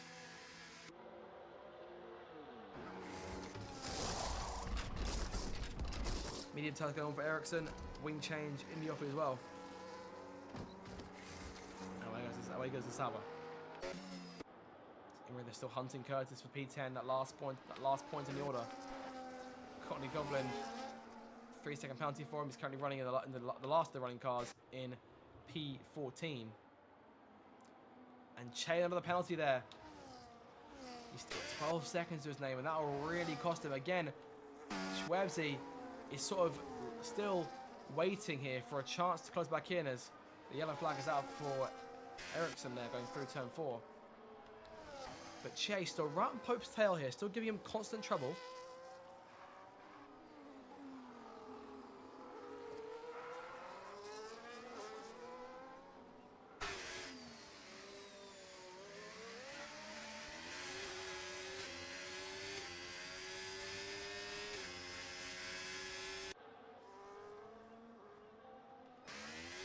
But Dan is still advancing his lead, 2.6 in front.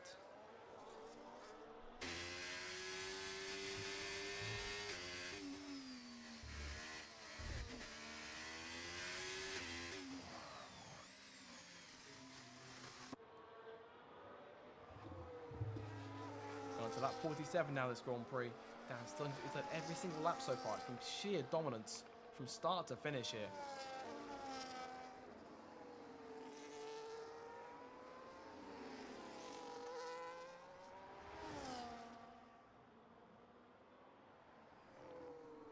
It's been these two playing second fiddles. Ericsson retires in the pit lane as well.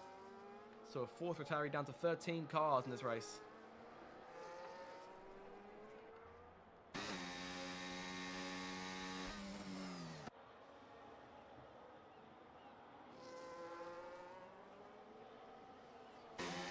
Still sat there trying to get around Curtis. And I think that it looked like the AI for Ericsson will be doing the same thing as PJ did. So we'll keep an eye out to ensure. I imagine that both Imri and Curtis will run into him at some stage on the lap.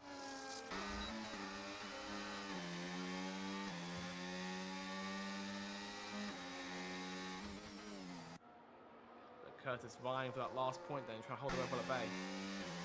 Doing a fantastic job of it so far. And potentially we may get there in time. Well, they may miss Ericsson if they're lucky. And they will narrowly miss Ericsson there. That got very close. Oh no, his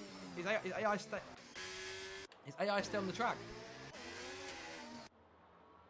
And it's choosing to pull out, it's choosing to go, keep going in a very ridiculous way.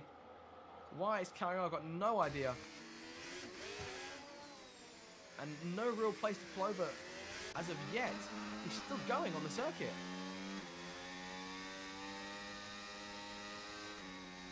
I think he's stopped now. But very, very odd, given that there's a perfectly good point to pull over. Hell, even at turn 1. Granted, we'll have to cut the racetrack, but see Ethan emerging to pit lane now. P9 for Aston Martin. But obviously, one Sauber scoring out of the picture. And now Sauber gaining 4 points. Sorry, apologies, no, that's just 2 points on Aston Martin in the standings. So maintain P7 it seems. EJ there in P6 though, as it stands, scoring 8 points, which may potentially. Oh, it'll bring P6, P7, and P8. So no, apologies, get my numbers wrong. It'll bring the P7, P8, P9 a lot closer in the standings as we go. Of course, we're a third of the way through the season when tonight's race is concluded.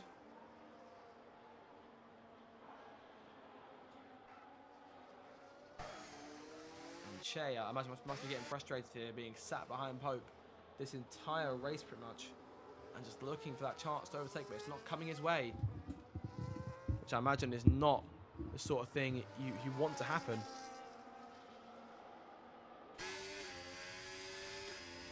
But really, as it stands, look at that chance. Imri gets hit with his first penalty of the evening. It's taken him 49 laps. And he's still there behind Curtis.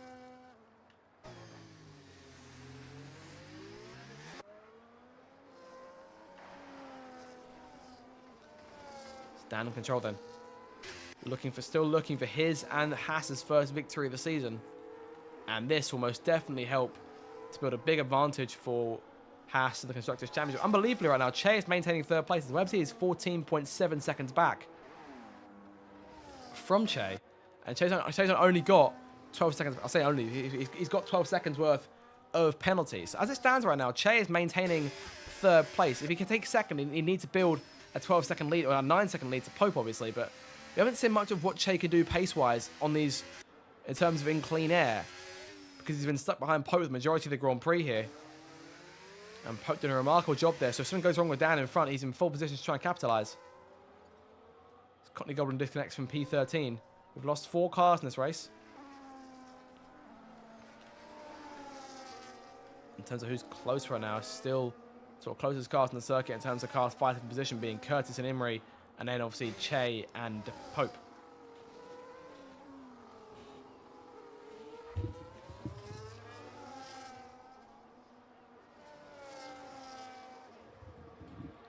So as we continue on here, we're on lap 50 of this race, about to come to lap 51.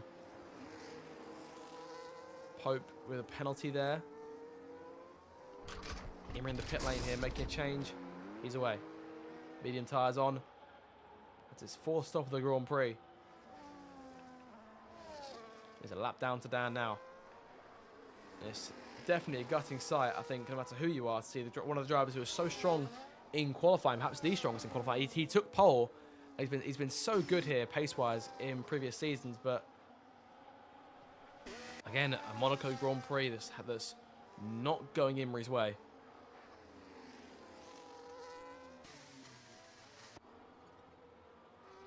Che, though, still haranguing Pope, not letting the Season 11 Series champion go. And And these two are locked in a battle here for ERS. And at the same time, Dan's lead is still stagnated between 2.5 seconds. He's not pulling away at all as much as he was earlier on this race, but of course he has got no penalty to think about. Obviously, if he gets a penalty, then Pope is back in the game.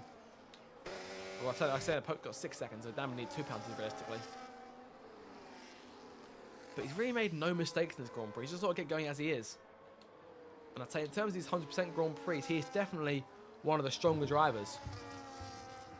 Of course, the last 100% race 4 rounds ago in Bahrain didn't go to plan for him. Of course, had dealt with connection issues during the race, was asked to pull over and retire by the stewards. He didn't receive the messages and was disqualified from the finishing order as he goes up into the, I thought he was going past the barrier for a second there. Sliding up, keeping the car under control clearly.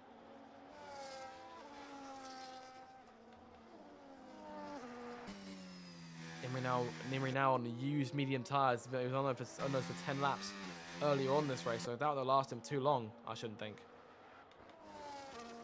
I think he may have used all his tyres in this race so far.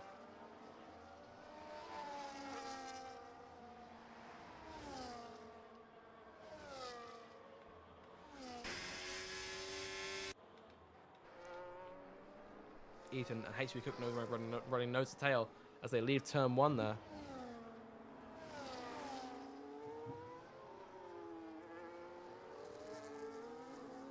Ethan's still hunting for those points in favour of Aston Martin over Sauber. Then 7 points separating as it stands. Now Aston will gain 2 back, so it'll be 5 points the gap. But both of them right on Ben's tail now. We've got a 3-car race position, and not too far in front of those guys is EJ in P6. So things start to heat up again as Ethan on fresh hard tyres tries to run down the cars in front of him, get himself back up the order into 6th place.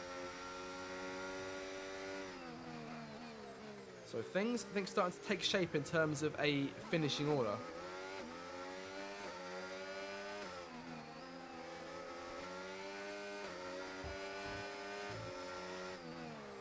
So he's looking now for a chance to get around Ben.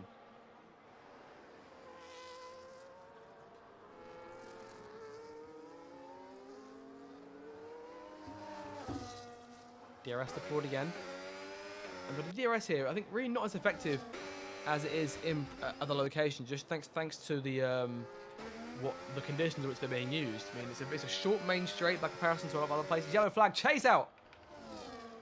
Safety car's been deployed. I think it has. No, it's just the VSC. And a crash there. I think leaving turn 11, VSC deployed and gutting for Che. In comes Dan into the pit lane. Pope stays out. Dan getting that free pit stop. His second stop of the evening here on at lap 53. There's 25 laps to go in this race. Medium tyres going on. Pope thinks he can go a bit longer on those tyres. So here we go then. Things could get a bit more interesting now.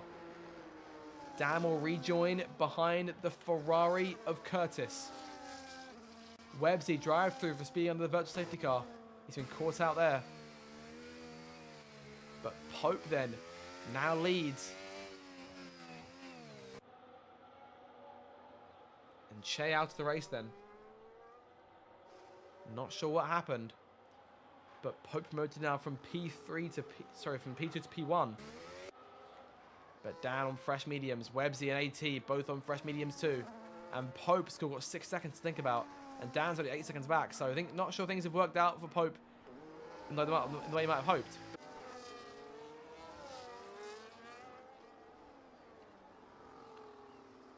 Have some hope here, will Pope. And now, in order to take the lead in the constructors over Williams, Dan needs to win this thing. The gap is 19 points to Williams as it stands right now, with 18 points that just won't do it. It'll put him 1 back, heading to Canada next week.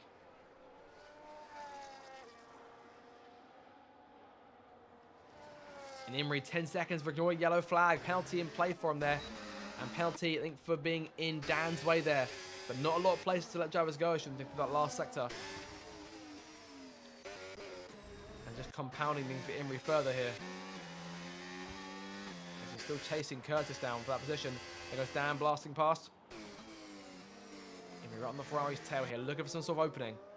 Hasn't been one yet. Curtis has been rock solid with his defense. Imre trying it now, sending the inside. Contact! And squeeze towards the inside wall. Both cars, I think, carrying on relatively unscathed. Imagine that may have done some damage to Imre's tyre. On the front right, I should think. In come EJ and HP Cook. Ethan promoted to P5 now. Cook is in. That's Sauber changing his tyres. Medium's on.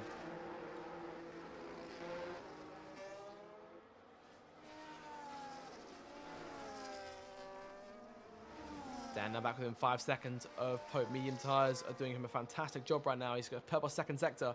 I imagine this could be fastest lap. Cottony Goblin's got it right now, but here comes Dan. 1 minute 11.8. Fantastic time there from Daniel Aaron. Never won before around Monaco. He's got 3 victories to his name to memory.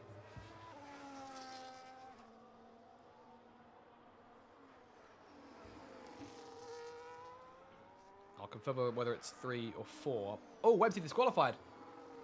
Being parked in a dangerous location there. Which I think I saw it on my screen. And there it is. Webb's going to have to pull that car over. And I don't know why it's giving that to him, because he's clearly still driving.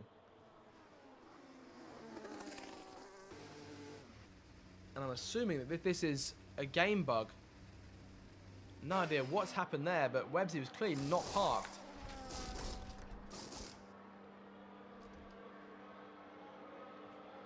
Cottony Goblin changes onto another set of soft tyres. We're down now to 11 cars in this race. We've lost 2 more.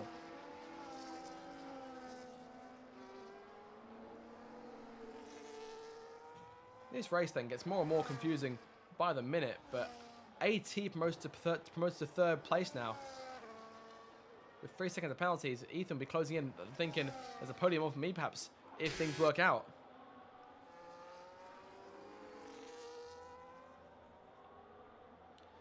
And this is without that one of the weirdest races I've ever seen.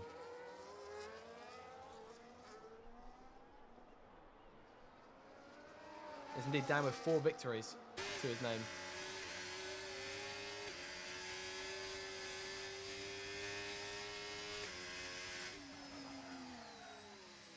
I have to check my notes to confirm which race they were as he re-hunts Pope for the lead here. Look to add career win number 5 to his tally.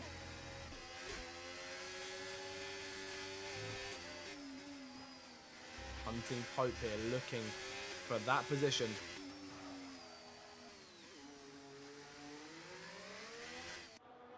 Around Pope's tail, it's been sort of looking like Pope versus Che earlier on, but Dan with a good run here. This could be the race lead change into turn 1, down to the inside, into the first corner, and moves back into the race lead as he leaves turn 1.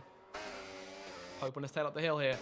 Try and get him back maybe, but those hard tyres cannot compete.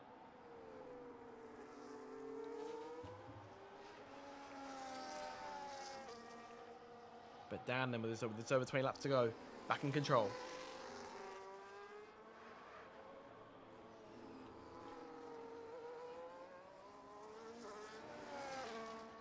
EJ 3-second penalty there for multiple warnings. Let's have a look at the penalty situation now.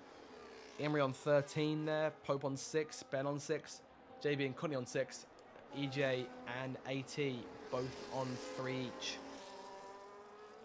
But a number of cars here looking at good points in this race. Of course, Ethan there in P4, he'll over double his points tally. He'll have 21 points as it stands right now.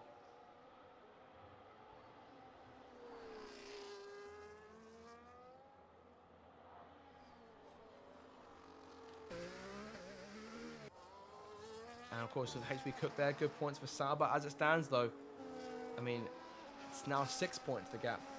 And that'll bring things to 1 point between Sauber and Aston Martin. So should HP Cook retire, that'll put Aston Martin up into 7th place then in the constructors, provided that either Ethan stays where he is, or if he can try and take AT for that spot on the podium. So a chase perhaps in play, only needs to gain about three and a half more seconds or so, to make that 4 seconds. on AT because, of course, AT has that penalty to think about. He's on for a podium as it stands right now. His first one, I believe, since Azerbaijan of last season. Or it could be Singapore. Around that period of the season. Dando now 21 seconds in front of a fresh medium tyre Pope. And will Pope now look to try and chase Dan down? I think it's unlikely that he catches him before the end of this race.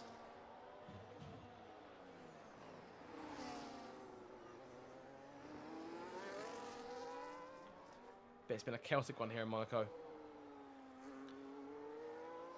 And not just with the game lag, which unfortunately I've been unable to help over the course of the evening. I've tried a little bit here and there to try and sort it, but to no avail. Definitely the stream is working just fine, but it's the game that's not functioning properly this week, and I'm hoping that's an EA thing, because I have 4 bars of connection with almost everyone today.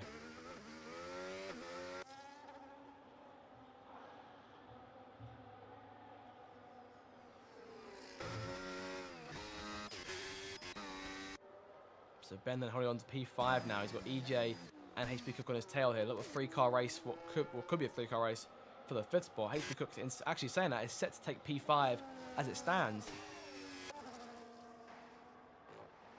Which mean only 2 points gained for Aston Martin. But Ethan could make it 5 potentially if he can get close to AT. But AT looks solid here on his medium tyres. He's been on those for 6 laps. Ethan on his hards for 12. So everyone has completed at least completed their 2 stops. So we shouldn't see anyone needing to come in for another mandatory pit stop, which means that Dan should be clear to go to the end then on these mediums. He'd done about 24 laps on them by the time this race is over. Pope is there, still second place, about 20 seconds back, 21 seconds behind. 18 third, 12 seconds back from Pope. It's another 8 back to Ethan, who is well clear of that 3-car train now as Ben leads EJ and HB Cook around the streets of Monaco. Curtison's P8 now. Imrie is in 9th place, just 2 seconds back. Pope fastest lap, they'll admit 11.113. JB in the last point playing in place right now. And Cotley Goblin P11, the last car, running about a lap down and not scoring as it stands. But credit to these guys who are still all up and running here, because Monaco's a tough circuit as is.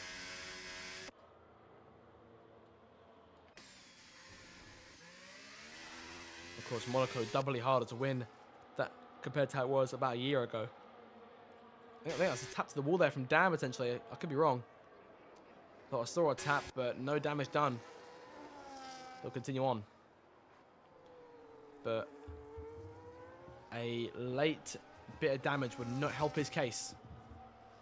Pope now 19.5 points. I believe Pope's actually getting to work and closing that gap down. He is faster. Of course, set fastest up last time round, but I shouldn't think he'll be able to catch Dan in time. And not only catch Dan, but of course, you've got to remember, he's also got to gain a 6-second advantage on the Haas car. The lone Haas left in this Grand Prix. The Lone Ranger. And it's that rain I spy. Hello there. And all of a sudden then, we thought there was a threat of rain late on this Grand Prix. As mentioned prior to the, in the first lobby, prior to the restart. It hasn't been brought up much since, but the rain has arrived. And this all of a sudden could blow things open. The question now is who blinks first, because it's looking like we're definitely going to be seeing rain in this thing. Or rather, we're going to be seeing whether the tyres into play, whether it's intermediates or hards, or intermediates or wets. Sorry, I'm getting my tyres confused. My tyres are all getting mixed up in my head, but point still stands. The question is, how quickly will that track get wet enough to the point where we need those tyres on the car? Ben and HP blinking first. Have they got intercept? They do. Ben and HB Cook, first cars in. Intermediate tyres going on, but Dan stays out another lap. Pope passing Imrie, lapping him there. JB penalty, and that rain looks to be falling quite fast. We'll see what the benefit is like for these two as they emerge back on the circuit. Nothing as of yet.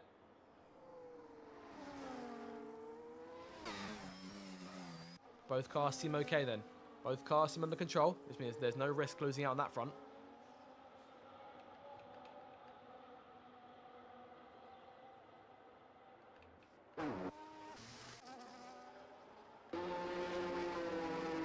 restart there. So still P2. He's now in the inters. Not lost a ton of time. You saw Dan struggling a bit there on corner exit. Dan about 38 seconds in front now, so not as back as he was. Just needs to nurse the car back to the garage, back to the pit lane here.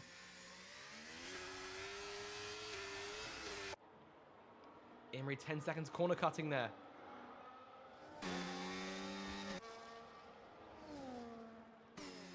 trying to pass JB for 9th place now. Can't do it, but Inter's on for the majority of cars now. Dan, the last car to pit. I think he's coming down this time. Yes, in he comes. He's managed to get the car back.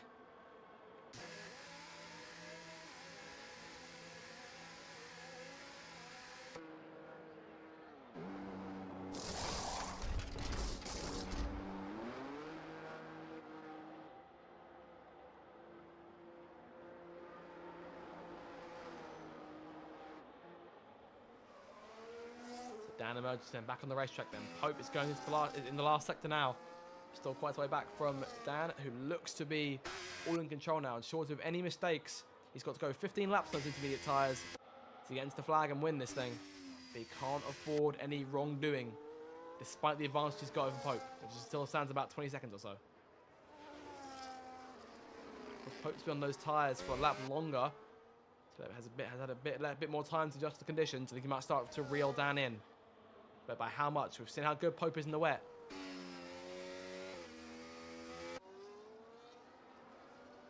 The question now is then who thrives in these conditions and who will be facing the barriers? Hopefully no one. Hopefully everyone makes it to the flag from here. Still 11 cars still running. AT still on for that podium in 3rd place. Ethan in 4th. Some 12 seconds back from here. Ben P5, HP Cook P6. And Ben, in terms of penalties, has 6 seconds, so HP Cook will pass him. With P5 for the Sauber driver then. Again, another fantastic result here in order. EJ P7 has lost that place, but still set for 7th place thanks to Curtis' team being 36 seconds back.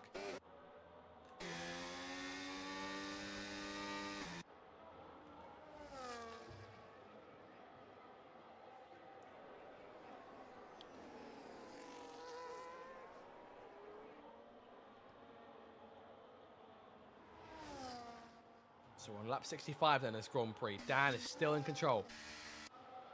Of course, hasn't led every single lap, so not on there. Imrie 3-second penalty. And things have really, really not gone to plan for him tonight here. As he pulls the car into the pit lane. And there's some intermediate tyres and a wing change in play now. Serving that 10-second penalty too. He's in no threat, I think, of losing that last point on offer. Cotney, I believe, has just unlapped himself from Imrie. Wing change is made. I'm sorry, no, is there a wing change made? It's not, so he's keeping himself on that damaged wing. It freshens is now on, and he is away. So he's served that penalty. It's his 5th stop of the evening then.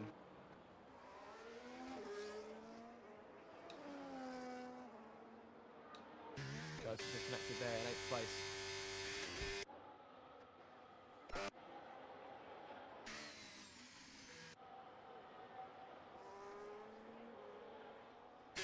Laps to go then, and the rain has come very heavily here for Dan. He's hanging on to the car right now. Doesn't need to push it too much. He knows he's got 18, 17 seconds as it stands right now because Pope is on behind. Pope's got to catch him. You see Pope sliding there, trying to gain control and trying to gain time, but not doing much of that right now.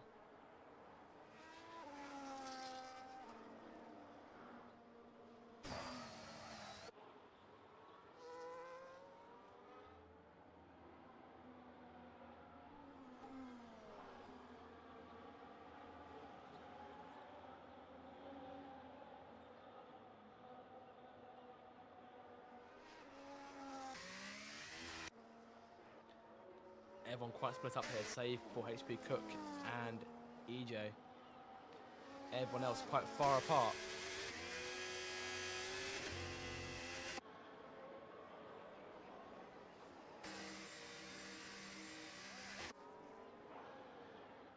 And I doubt here that EG will be able to find a way around HB Cook at this stage of the race. Dan past the swimming pool section. I think the whole track sounds like a swimming pool section at this stage, but he's nearing 12 laps to go to complete this Monaco Grand Prix relatively mistake-free. There's been no real dramas for Dan over the course tonight, save for that early safety car around 25, 45 odd laps to go. But he's made good since then. Sorry, apologies. It's been about 37 laps since he got back racing, and save for that VSC, there's been no real drama. And of course, the change in weather. He managed to nurse the car back to the pit lane after not pitting the first time around. He could have pit a lap earlier, but chose not to. And the rain fell a lot quicker as a result. He's in complete control here.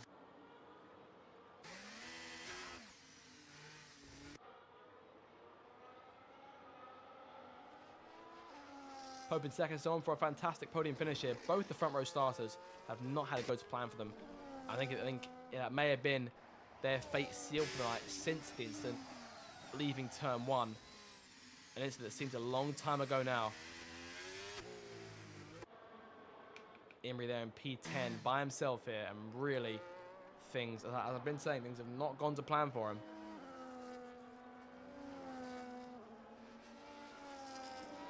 And I imagine at this stage just wants this Grand Prix over with to move on and focus on Canada next week. Because Imrie was the lone Red Bull in this race, and Mercedes have gained a fair bit. Well, likely will gain a fair bit here. They're gaining about another 17 points it stands right now on that gap.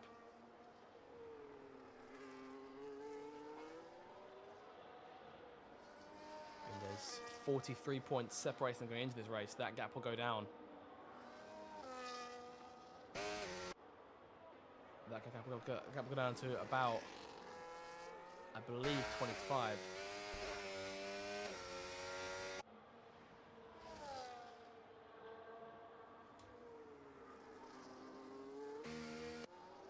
Pope there in second, still looking for 18 points in this race. Another podium here. It's been an impressive record for Pope since he came back to the RDL as a full-time driver. Of course, it was at this race last season that he more or less called it quits in terms of performance. Of course, he was around this point of the Grand Prix on course potential to win it until his wheel gave way. With about 6 laps to go, he joined us at the end in the commentary box as Grumio came through to take the win, but there's been no Grumio tonight, and it's been complete chaos without him. I wonder what sort of time he would have had in this Grand Prix. I imagine he'd be up here fighting Dan for the win, or Dan maybe playing second fiddle to Grumio. But those two are the class of the field when it comes to 100% races, and they're proving it here, or Dan is proving it here himself. 10 more laps to go here in Monaco.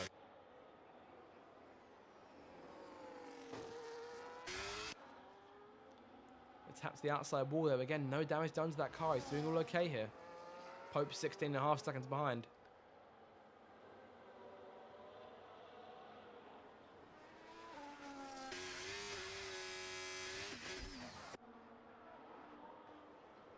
And I wonder here, will anyone start to really struggle in these conditions?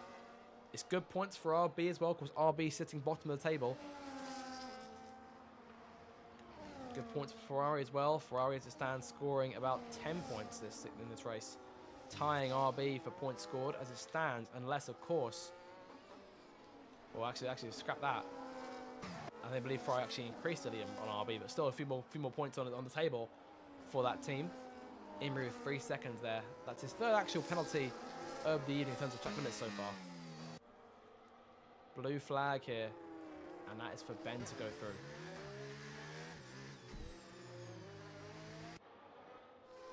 One of those tough races then for a number of cars. Of course, Che was up front. Landlord normally has pace. The situation with his wheel couldn't be helped. Webster disqualified for seemingly no reason.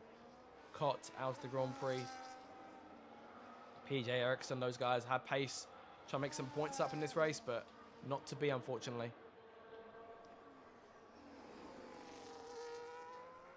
It's been a tough old race for a number of drivers as the rain continues to fall. And Dan, 16 seconds in front of Pope, is on for victory number 4.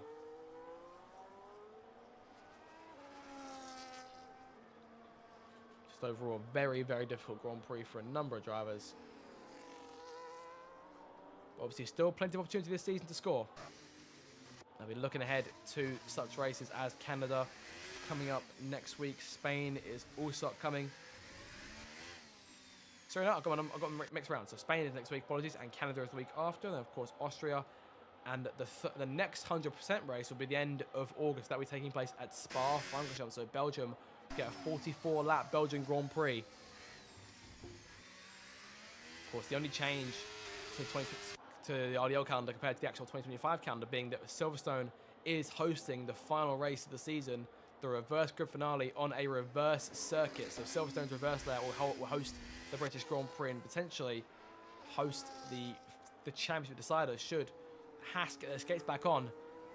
And this could be a night here where Dan can think about it and start perhaps building a challenge on Grumio, taking full advantage of perhaps any race that you may have missed.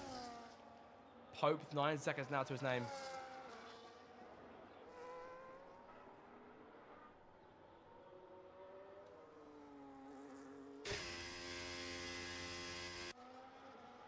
It's been a long old Grand Prix, and we're almost at the end.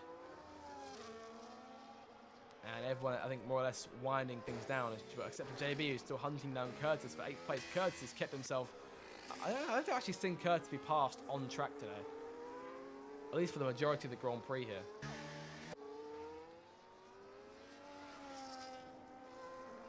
And the constant lag has been pushing at us throughout the entirety of the Grand Prix and making us want to quit here, but still pushing.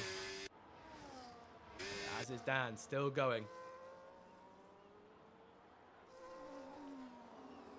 Of course, Dan and Emery, of course, the last few weeks have been wearing the number 20 on their cars to commemorate the loss of, or rather to remember the loss of Liverpool striker Diogo Jota, who passed away a few weeks ago in a car crash.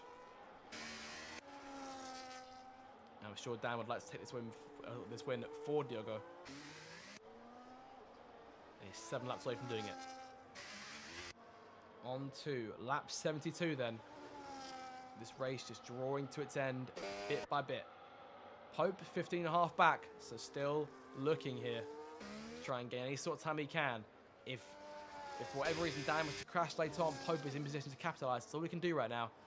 All we can do is get himself to the flag in second place and just hope and pray that something happens to the car in front.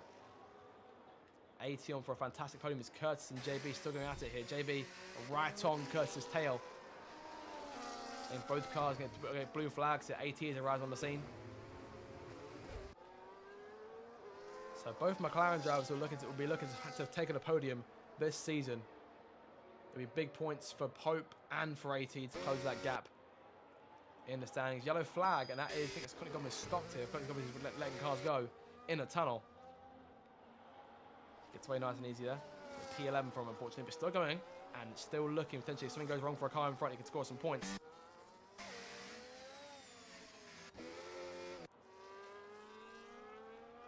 Curtis now letting AT go, and the fight between him and JB resumes.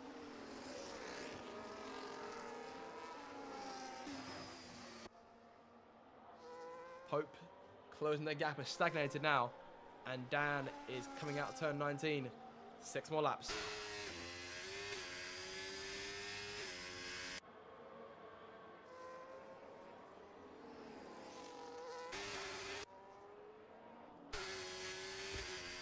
Blue flag in play in front. That'll be EJ and can let Dan go. And the lap traffic hasn't given Dan too much trouble over the course tonight. He should be able to go through fairly easy there. And EJ, there he goes. The wet tyre not in use then. And the rain nowhere near heavy enough for that. As everyone's still valiantly soldiering on in the closing stages. HB Cook there in P6. Still within 6 seconds of Ben, and still also has got to 5.5, 6 seconds now. The gap's gone up. All of a sudden there, Ben looks to be safe. Ben fights for P5 in his first full-time start back in the league. And his first opportunity to get points for RB is on the table there. Ben has previously had 27 full-time Grand Prix in this league. This will be number 28. And one of those, as I mentioned earlier on, a race victory in previous seasons. Looking at around sort of almost 10 seasons ago, I think.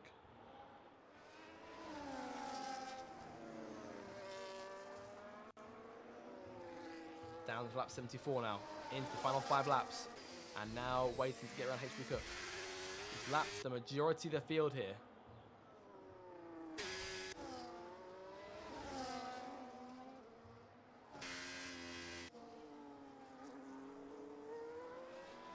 It's just the next car, a lap behind. Ben will be next in the train, but I wonder if Dan can catch him. Look at the lap Imrie once again there. Imrie 10th place. Let's take 1 point away from Monaco, but I'm sure he would have loved to be leading with 24. I wonder again, aloud, did the incident on the first lap really sort of set the tone of things to come for both him and perhaps for Che as well in the Grand Prix? Those guys scrapping in that first corner place where they didn't really need to. And as a result, both Che out of the race or for an unrelated incident, and Imrie down running in the order. And Dan likely will catch him here. And I should think he'll catch Ben too.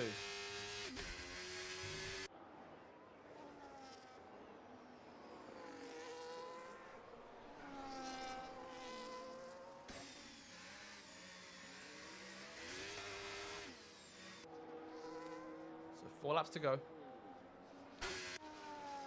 the laps just continue to wind down. I think Dan looking forward to when he reaches that checker flag. I think they're all looking forward to when they reach that checker flag. It's been a tough Grand Prix. It's been definitely one of the most difficult Grand Prix I've seen drivers have had to navigate in recent times. But Dan's coming out on top here.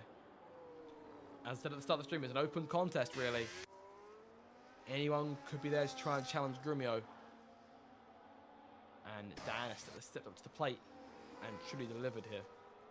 Pope for a second there, squeezing within 15 seconds. That's the closest he's been in the last sort of 20 laps or so. AT 30 seconds back from Pope in 3rd. Ethan still 4th. No penalties for Ethan. So Ethan, one of, I believe that is just 4 drivers in the entirety of the race to complete every lap so far and not take a single penalty. Which I think, regardless of finishing position, is impressive in and of itself. So I think any of those 4 drivers, so Dan, Ethan, HP Cook, and Curtis, should give themselves definite pats on the back, rather, following the conclusion of this race, because they've managed to make it all the way here. And unless I've jinxed any one of them, which I hope I haven't, because it's a fantastic achievement, especially given we're doing a 100% race and the rain has come late on.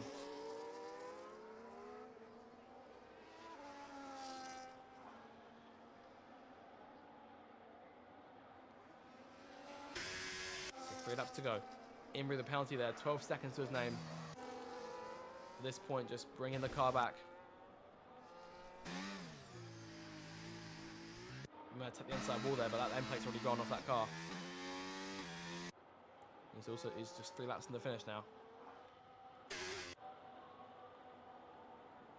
Dan is turn 5 again. And I'm looking forward to seeing what the race time overall looks like in this thing, as Dan on the verge here of lapping Ben, perhaps in a lap or so. Taps the outside wall too. It's been a masterful drive from Dan. No real mistakes in this Grand Prix at this stage of the race, and he's really shown us all what for.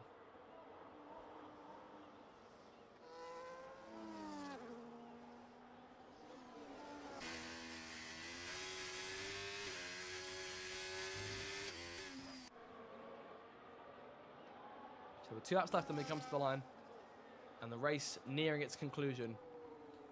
And I think we've got to be sort of nearing the 2-hour mark, I'd say, overall. We've been going on stream for almost 2.5 hours here, and we're almost at the finish. Pope on to 2nd place there. Again, no real concerns for him at this point. I think knows it's likely he's going to be emerging in 2nd place. EJ right HP Cook's tail, of course, can't take that place overall thanks to that 6 seconds of penalties he's got, but I'm sure he'd like to try and make a last lunge if he can on the Sauber driver. Of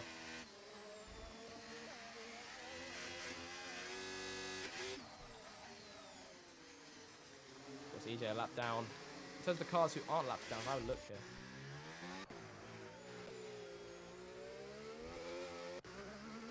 So I think everyone's saved for the top 4 are laps down. Yellow flag.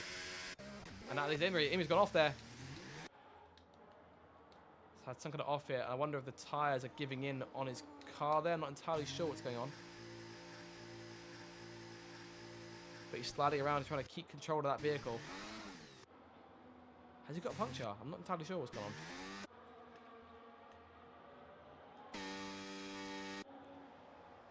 I wonder if the tyres just sort of given in here. As Dan rounds turn 19. One more lap to go then in what has been one of the most difficult and particularly masterful drives I've seen in quite some time for a driver that's not called Salve Grumio. Dan here has really, really set the pace and no one's been able to catch him. No one's been able to challenge him. He's had a lead throughout the entire night here.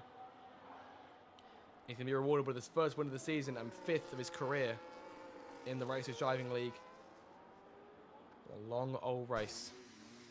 He's on the verge of lapping Ben. I think may well end up in this race on the lead lap at the very end of this thing, as the game is intense on me not being able to see the finish.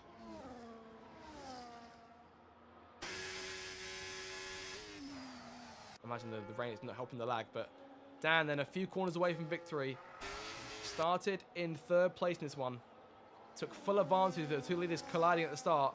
Made that masterful move to the right-hand side. Took the race lead away from both of them with no real effort required. And since then has held a fantastic advantage as he comes through with Ben right in front of him there. 2 corners to go.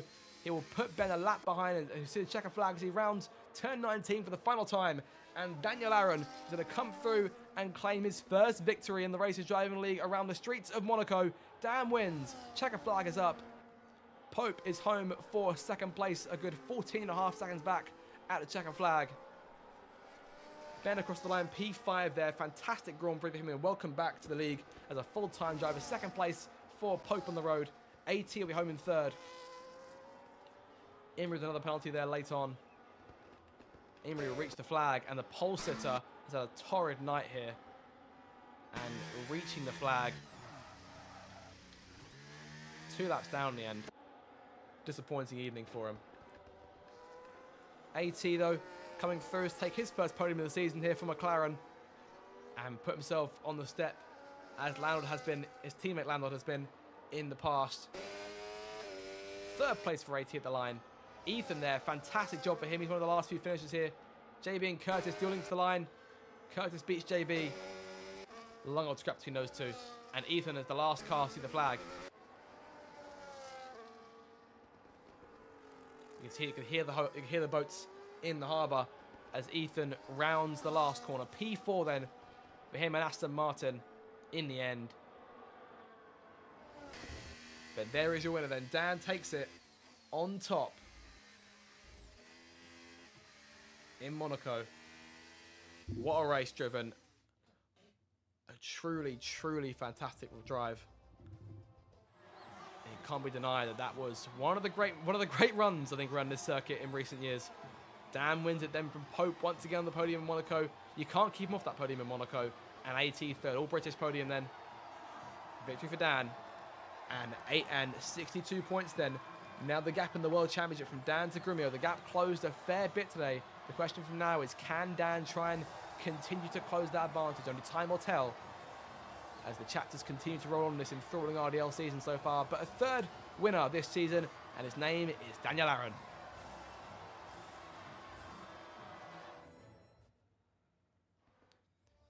Most overtakes goes to Courtney Goblin. HP Cook wins cleanest driver. Driver of the day goes to Ethan. Fastest lap to Pope. And there's your final results then. Dan wins it. An hour and 41 minutes then. Pope in 2nd, AT 3rd, Ethan 4th, Ben in 5th, and it's HP Cook, EJ, Curtis, JB and Imri, your top 10. Courtney P11, Che P12, Ericsson P13, PJ Khaled, Cott, Lionel and Websey. Of course, P12 to P17 go down as retirements in this Grand Prix. 3 laps down for Courtney, 2 laps down for Imri, 1 lap down for everyone up to Ben in P5. A very, very tough Grand Prix, to say the least, but 11 cars made the flag, and obviously 4 of them did it. I think the 4, maybe 3 of them in the end did it without any penalty of any kind.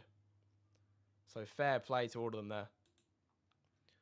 And we'll see here before we cap things off if we can get a post-race interview with our winner, Daniel Aaron, after a very, very, very masterful Grand Prix. And I kept saying it, but the fact remains true. I think one of the best drives I think I've ever seen in this league. It has to be said. And we do have Dan in indeed for a chat. Dan, congratulations, mate. What a drive that was. You are a Monaco Grand Prix winner in the RDL. Well done. Yeah, thank you. Very, very lucky throughout. The safety cars and everything just played into the two-stop really well. Bit of a late move on Pope, but yeah, I think it had to be done. I had to get past, because the rain was coming quite quickly, so I needed a bit of a gap, which obviously came because Pope pit right after. So yeah, very happy with that. Obviously, in terms of when the rain fell, did you deliberately leave an extra lap, or was that a mistake on that part? Yeah, I did it deliberately. I just didn't want to be almost too. I wanted to be very safe with it. As soon as I sort of saw Ben, who, great drive for P5 on his full-time return, fantastic stuff from him. Yeah, he was behind me closing on the inters. That's when I knew it was the right call. So yeah, luckily I had this space for people to guinea pig around me. Fair enough. I mean, obviously, overall, 5th win of your RDL career, to my mind, in terms of the stats in the Hall of Fame. In terms of confidence going forward, how much does this win do, given how tough that one was over the course of the entire Grand Prix? I mean, a win is a win. Like, it's always going to give you that bit of a boost. I got a quali lap going for once this time. Unlike the last few races where I just haven't been able to qualify well. Started there, Imri and Che at turn 1 just got into a bit of a mess. I know Che had damage, but he was flying. Even as soon as he came out, just got stuck behind Pope, unfortunately. But I think he probably had the best pace of us all, and he made his own mistakes. So, and yeah, no Grumio as well. But to know that I've beaten Pope around Monaco is something of itself. He loves this track, so yeah, to be able to do that is very, very good for my confidence. Sounds good. And in terms of next week's race, Spain, next time out, we're looking at perhaps trying to get us back on the podium, perhaps even another win, even if Grimio's back. I'll give it my best. Last season I got stuck behind Imri for P3. Yeah, I wasn't too happy with last season's Spain, so if I can get an improvement on last season up to the podium, I'll be quite happy. So looking for redemption in the next week. That is your race winner, Daniel Aaron, who wins it tonight here in Monaco. And we'll come now to our second place finisher, who finishes some 15 seconds back. Pope takes home P2. Pope, I know you love this circuit, mate. Well done. Solid job overall in the night. Talk me through it from your perspective, because that was a long old race. Yeah, I mean, probably too many mistakes on my part. It was probably one of my worst Monacos, which is saying something to finish P2. Obviously a great result, but I DNF'd in qualifying 4 minutes in, which probably didn't really help anything because I just battled it at the chicane after the tunnel, just continuing the form that I actually can't qualify for some reason. And I think that's kind of screwed my strategy a little bit for the race. I just made the wrong calls and probably got a little bit unlucky with the first VSE, which turned safety car. But other than that, I can't really complain. It was just pretty box standard for myself. Fair enough. Obviously, the transition to the wet tyres over the course or towards the end of the race, that came out quite quickly. What was the transition like? Yeah, it was all right, to be honest. I think my pace was better than I expected. I've not done much wet running on the game. Obviously, in Imola, I think that was actually my first time in the wet on the game, and I had really good pace. So the wet pace is there. I feel pretty confident, but it was just kind of hoping my wheel doesn't break again. I think that was the main thing. Fair enough. Of course, I've mentioned that a few times on the stream. In terms of next week's race in Spain, what we're looking at there? What's the game plan? What's the intention? Win, obviously, but realistically, probably just P5 and above. I think that's kind of where I've been at. I'm probably the 5th fastest driver of the season, so we'll keep it around there and just hope and pray. But anything above P5 would be a good result. Sounds good. But obviously, second place on the day, nothing at all to complain about on that front. I think I'd say I disagree. It's one of your worst Monacos, given how difficult this one was. But I suppose that's just how good you've been around here in the past few years. So obviously, well done on the podium finish. We'll come now down to AT, who of course came home third place in the end. AT, well done, mate. First podium of the season. I think this is the first time I've interviewed you for a podium. Am I correct on that? Thank you. Yeah, probably. Yeah. I believe I missed the podium in Azerbaijan last season, but obviously, yeah, solid race for you. I will ask, in terms of what was the reaction in the moment when you saw Che retire? Obviously, that promotes you into third place. To be honest, I didn't actually see what had happened. By the time I got there, I was so far behind he'd gone. So obviously, it's a free position and it's good, but I didn't really know what was going on at that point. It was quite late in the race. I was just excited to finish. Getting promoted a position was good, but I didn't really. I was just focusing on finishing at that point. I mean, was there any particular point in the race that stood out to you in terms of just performance in general? Yeah, probably the first stint. I think obviously it's very difficult to overtake, so I did have a few cars behind me that couldn't get through, which I think probably did help me in the end. But I think I was fairly consistent throughout. I'm not that good in the wet normally, but today it seemed to be okay. So yeah, I think all round was all good. Fair enough. And obviously, I'll ask as well because I always ask this when someone gets on the podium. Is this the last podium this season, or is there more to come? Do you reckon, this campaign? Do you reckon? We'll have to see. I obviously wasn't expecting it today. I race as fast as I can every week, and I think I'm obviously a bit slower than top guys, but they often have incidents and things which do push me up. So as long as I'm there or thereabouts, so there is a chance. Last season, I can't remember. I think maybe 2 podiums. So I'm hoping for another one this season. Baku and Singapore, I think the podiums were. I could be mistaken on that, so I have to double check that later on. But yeah, obviously, I think put yourself in the right spot for a podium. I think that's all we can really do, given how fast some of the guys are up front. But yeah, obviously, fair job. P3 is obviously you were there to pick up the pieces when Che retired, and enough more can be said in that in terms of results. So well done on that front, getting yourself to the end as well. And we'll come now last of all to JB, who got himself in the points in the end. JB, well done, obviously seeing the flag, mate. But I think a tough Grand Prix, to say the least. I think for everyone involved. Yeah, it was not the easiest race, starting at the back, and just didn't seem to really have great pace. And then after the first safety car hit the wall at the chicane, luckily just the wing came off and nothing more, and that was sort of the one mistake that killed my race. But it was I'm happy to take home some points, all things considered, because a lot of people struggled out there more than I did. So yeah, to get, this is only the third point score of the season for me. So yeah, I'm definitely going to take that. Obviously, I had the fight with Curtis late on, of course, chasing him in the rain. Was there any point where you thought you could see an opportunity to make that pass? Well, I don't know if you were watching, but it was I was all over him for the last 10 laps or so, and there were a couple of moments, but unfortunately, I kept hitting the inside wall for the tunnel.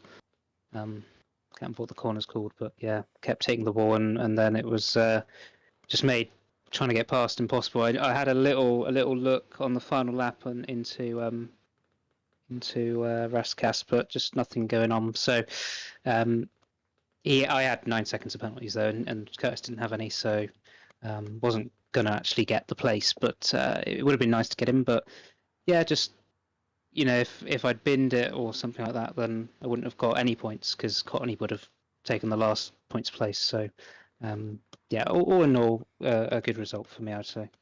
Can't complain at all. Of course, in terms of Spain next week, how is Spain as a circuit for you? Because I feel like whenever I ask you this, you always say, "Oh, this next circuit's horrible. I can't stand it." So what's Spain like? I would have said the opposite. Spain's one of my better tracks, or it was in the past. I don't know if it is so much now.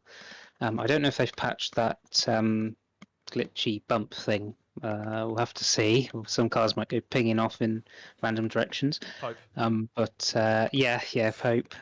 But yeah, we'll see. I like the track, and obviously I think everyone's pretty used to it because it's been on the calendar for so many years. It's quite I'd say it's more of a high downforce track, but you can go a bit lower, and there is a bit of a a dilemma there for everyone with their setups. But yeah, we'll have to see what happens. Hopefully, I can start a sort of points streak because yeah, it's not been the best start to the season for me. So hopefully, as we go into the sort of second and last third of the season, it'll be a bit better. Should be an absolute spectacle next week. And you guys can join us for that race on the 4th of August. So this time next week on the Zach channel. And that'll more or less do us then in terms of coverage of what's been a very long and very enjoyable stream. I think perhaps the longest RDL stream of all time, I want to say. 2 hours, 37 minutes. So not bad at all. Make sure to like, share, and subscribe for more future RDL content. Have a fantastic week. And we'll see you guys next week for the Spanish